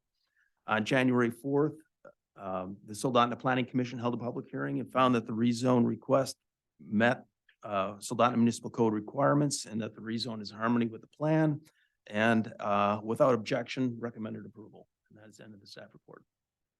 Thank you. Are there any members of the public who wish to speak on this item? For those participating through Zoom, please raise your hand if you would like to comment. App users by pressing the raise your hand button and phone participants by dialing *9 on your telephone. Is there anyone here in the audience wishing to speak on ordinance 2023-004? Seeing none in the audience, taking a look at Zoom, I see no hands raised here. So having no one wishing to speak on the item is back before the council. Are there any council comments?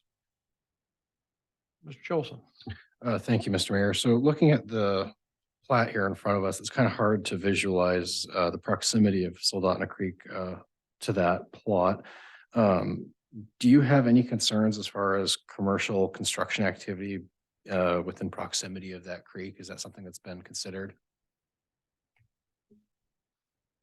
That was certainly a concern of the landowner, Ms. Schmitter, and she actually designed that lot so that it would, most of it is, or yeah, about 95% of it is above the ridge line that is above Soldotna Creek, so that the floodplain remains on her larger parcel and is part of her larger parcel. So she was concerned about that, as are we. This creek, as you probably know, does have a 50-foot setback required by the Kenai Peninsula Borough. I believe that this lot is more than 50 feet away from the creek itself, although I haven't measured it, but I believe that to be the case just by eyeballing what I know the distances are here that are being proposed to extend the right of way. It looks like it's at least 50 feet away. Okay, thank you. Any other questions from the council? Vice Mayor Parker. Thank you, Mayor Whitney.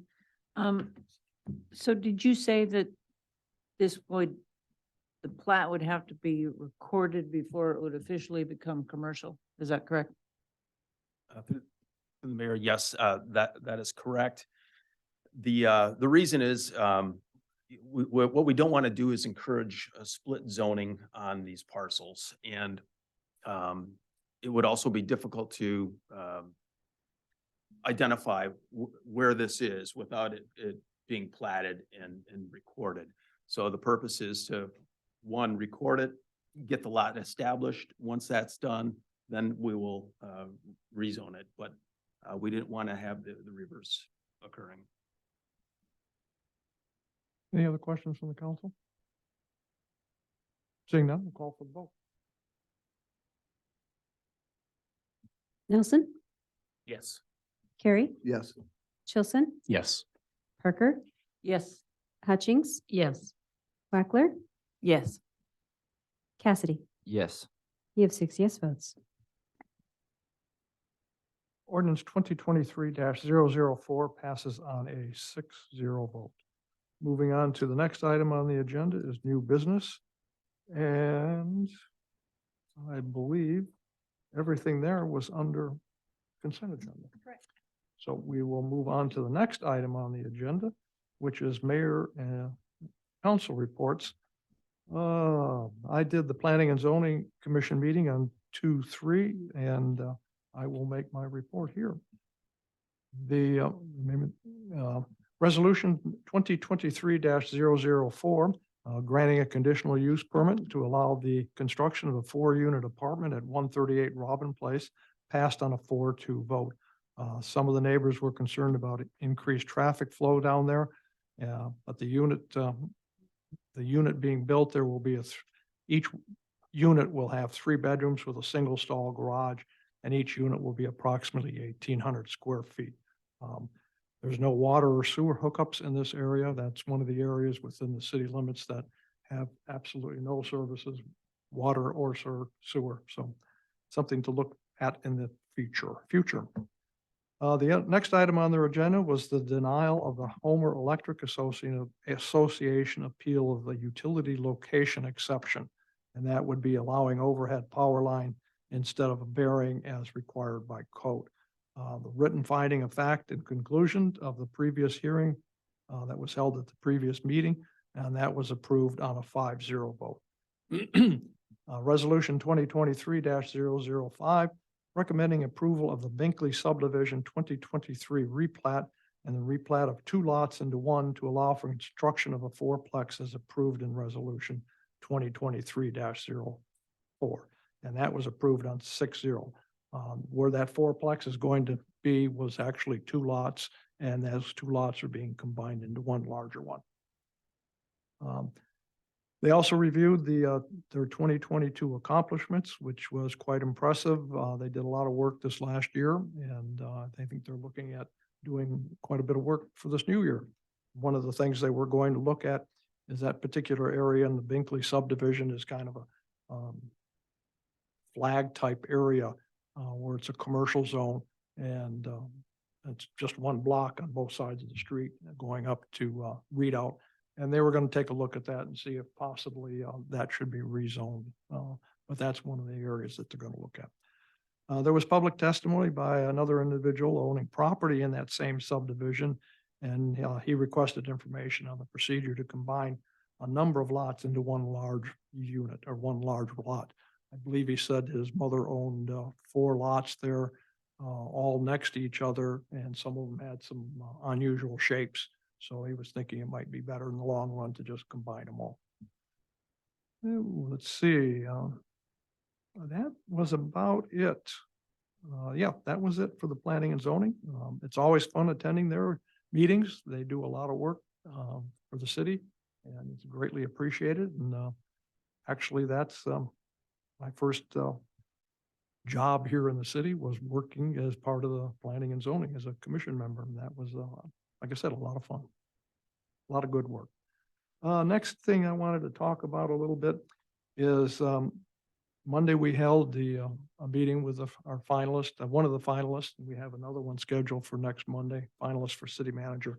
And we need to look at when we are able to hold a special session or special council meeting to discuss the finalists and what our next step would be. I know some of you will be leaving, and so our times available are somewhat limited. We were looking at possibly having a special meeting on Monday night, February the 13th. The itinerary for the finalists that night is to go until about 6:30. And if that happens, then the earliest I think we could hold a special meeting that night would be 7 p.m. if that would be convenient for everyone. Vice Mayor Parker, do you have any comments to add to that? Would that 7 o'clock on Monday, the 13th work for everyone? Okay, seeing no issues, then we will schedule a special council meeting on February the 13th at 7 PM in the council chambers. That is all I have for tonight, and we'll move on to the next item on the agenda. Council reports on boards and commission, the Soldotna Chamber of Commerce Board meeting. Mr. Chilson. Thank you, Mr. Mayor. Nothing to add that wasn't covered by Shannon's quarterly report.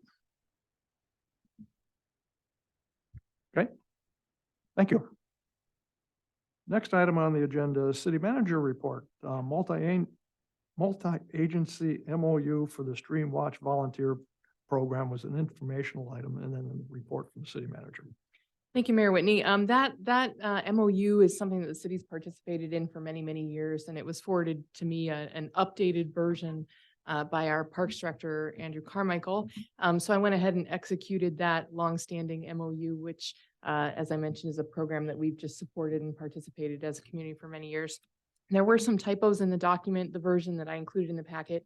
Subsequent to the packet going out, they did send an updated version that corrected that, but that was really only based on, and Mayor Whitney caught this as well, some language around the term. So that the current MOU is for a term of 5 years from when that last signature was gathered. So essentially 5 years from now. Thank you, Sergeant Brennan, for being here, and also for attending the meeting last Wednesday. Chief Meek is in Sitka at the Academy with our 2 newest police officer hires, our lateral hires from last year. So they're down there for the 3-week version of the Lateral Academy, getting up to speed on all things Alaska public safety, and look forward to their return. Last thing I'll report, I did want to thank Senator Bjorkman. He had invited me and a few other municipal government folks to present, and I presented at 1:30 to the Senate Labor and Commerce Committee about workforce challenges. And they are bringing in folks from different industries to speak to what they're seeing. And as you know, the timing is perfect. This is something I've been thinking a lot about, and it was a great opportunity. I presented along with City Manager Eubank in Kenai and Jeff Rogers, who's the finance director for the city and borough of Juneau.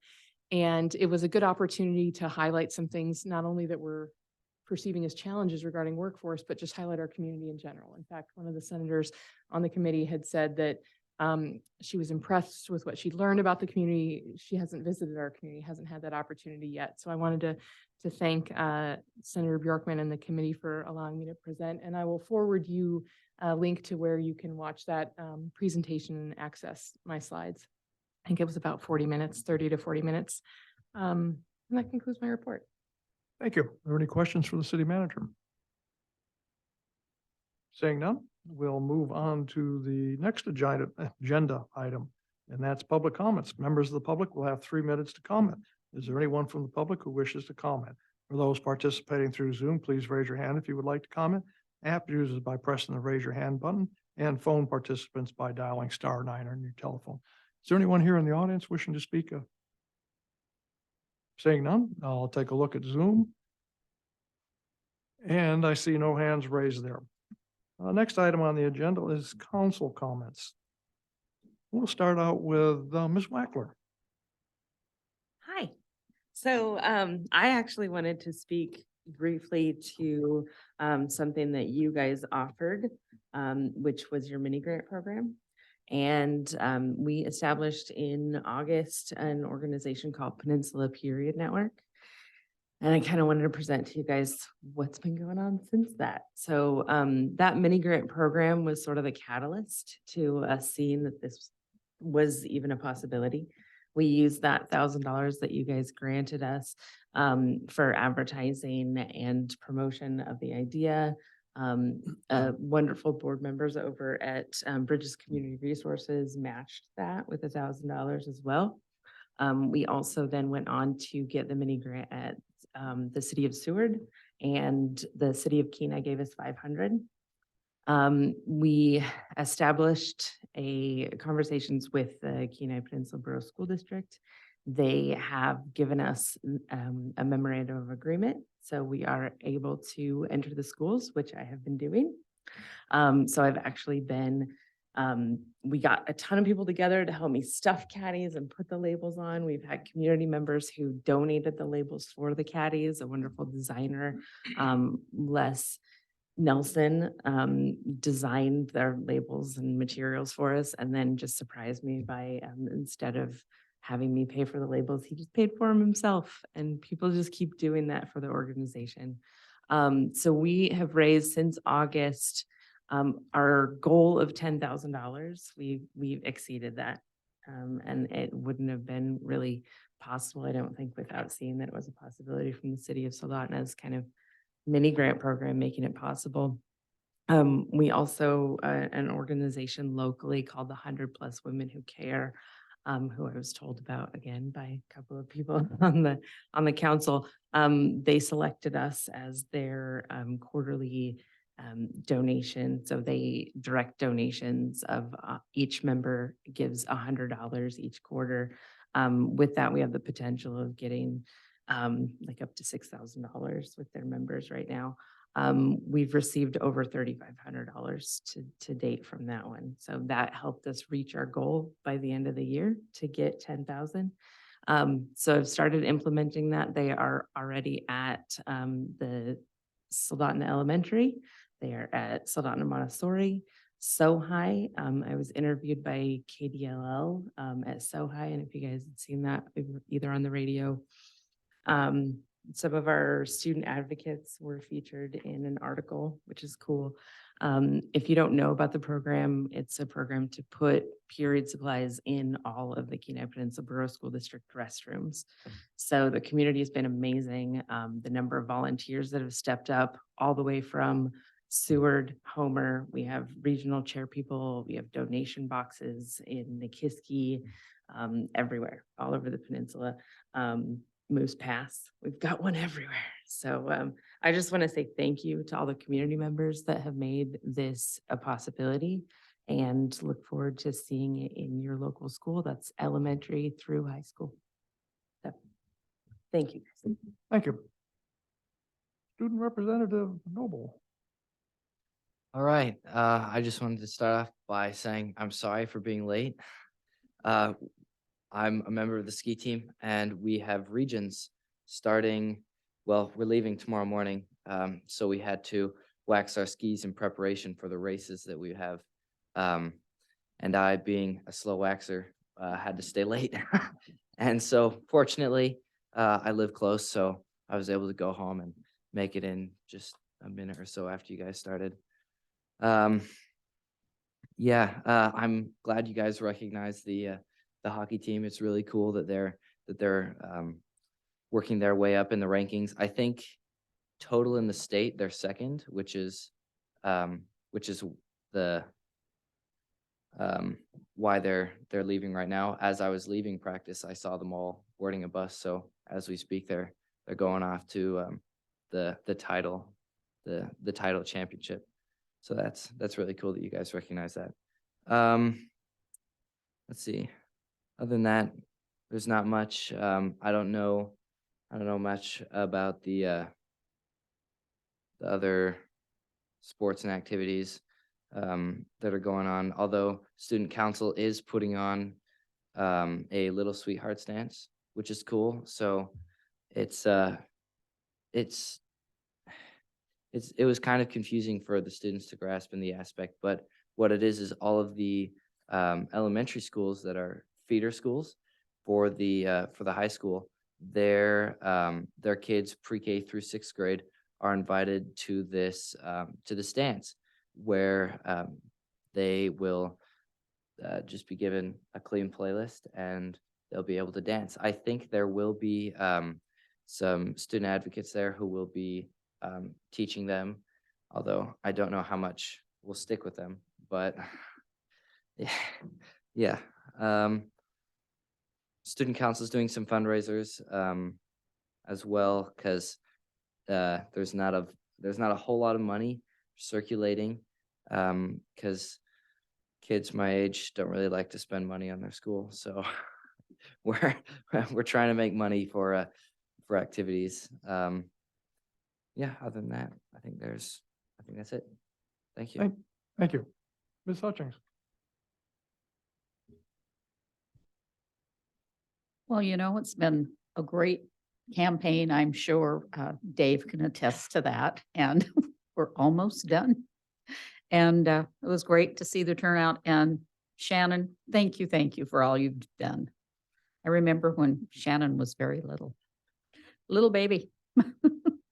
Thank you. Mr. Nelson. Well, congratulations to Shannon. Good luck to you.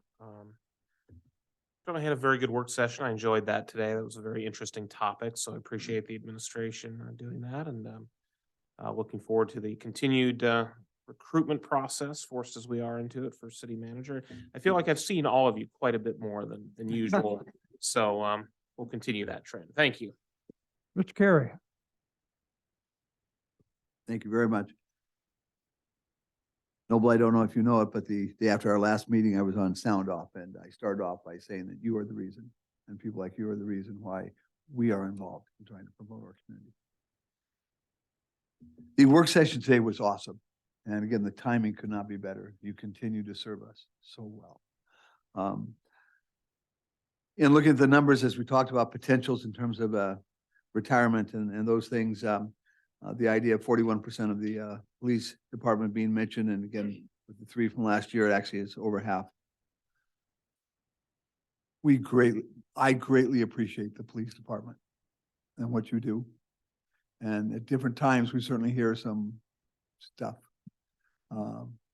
I love the security and the commitment and the dedication and what you provide for all of us and all of this department. The idea that the chief is with 2 new people getting trained, which means again, generations more of good quality people. But I want to state very strongly my appreciation for the police and for all of our staff. Thank you. Vice Mayor Parker. Thank you, Mayor Whitney. For our hockey team, I wish them luck. Tomorrow morning, they play at 11. So I wish them luck. At the tournament this last week, they won all 3 of their games by a goal to win the first state title in SoHi's history. This is the 2nd time they've played in a title game. So I look forward to more. And it's amazing when you look at the coach and the assistant coach. The coach doesn't teach. The coach is a member of the community. He went to SoHi. He went on and played additional hockey.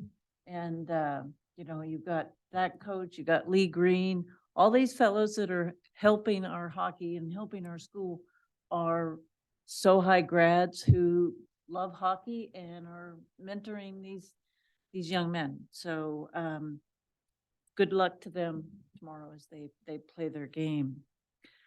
Shannon, we'll see you at hospital functions, and I look forward to working with Maddie, and I know she'll do an amazing job. The recruitment and retention plan going forward, it will be fun to work on, and as was mentioned by others, it'll be nice to hear from the employees if we're hitting all the points. When it comes to recruitment and retention, I was in Sitka in August, and they had the opportunity to go to the Trooper Academy down there, and there were 5 guys. So we got to go in and we got to introduce ourselves, and they were like, okay, we'll take a couple minutes. And if you're going to be going to that community, go talk with that person. And I figured there was going to be 1 person that might be coming to Central Peninsula. There were 5 guys that came over who were going to be locating here for the troopers. So it is a hot spot, and there are other folks out there that might be interested in vacancies that we have at our Soldotna Police Department. So thank you. Mr. Chilson. I had the pleasure today to also attend the candidate forum hosted by the chamber, and it was just, I have to say, it's fantastic to see as many people coming out to participate in that political process as we did. It was a full house, and I have to say that out of the recent elections that we've had for that spot, I think this is a very strong election with some really good candidates, and I wish both of those on our council good luck in the election. Great job. Additionally, to Student Representative Knoble, I'd like to say good luck on Regents. It's very exciting. Moving on to the next agenda item is executive session. There is no need for one this evening. Meeting announcements, February the 13th, 2023, city manager candidate public reception at 11:30 a.m. here in the council chambers. February the 13th, 2023, city council special meeting at 7 p.m. here in the council chambers. March 1st, 2023, planning and zoning commission meeting, 5:30 p.m. March 2nd, Parks and Recreations Advisory Board meeting, 5:30 p.m. March 8th, city council meeting at 6 p.m. And that will be all. Seeing nothing further on our agenda, meeting's adjourned.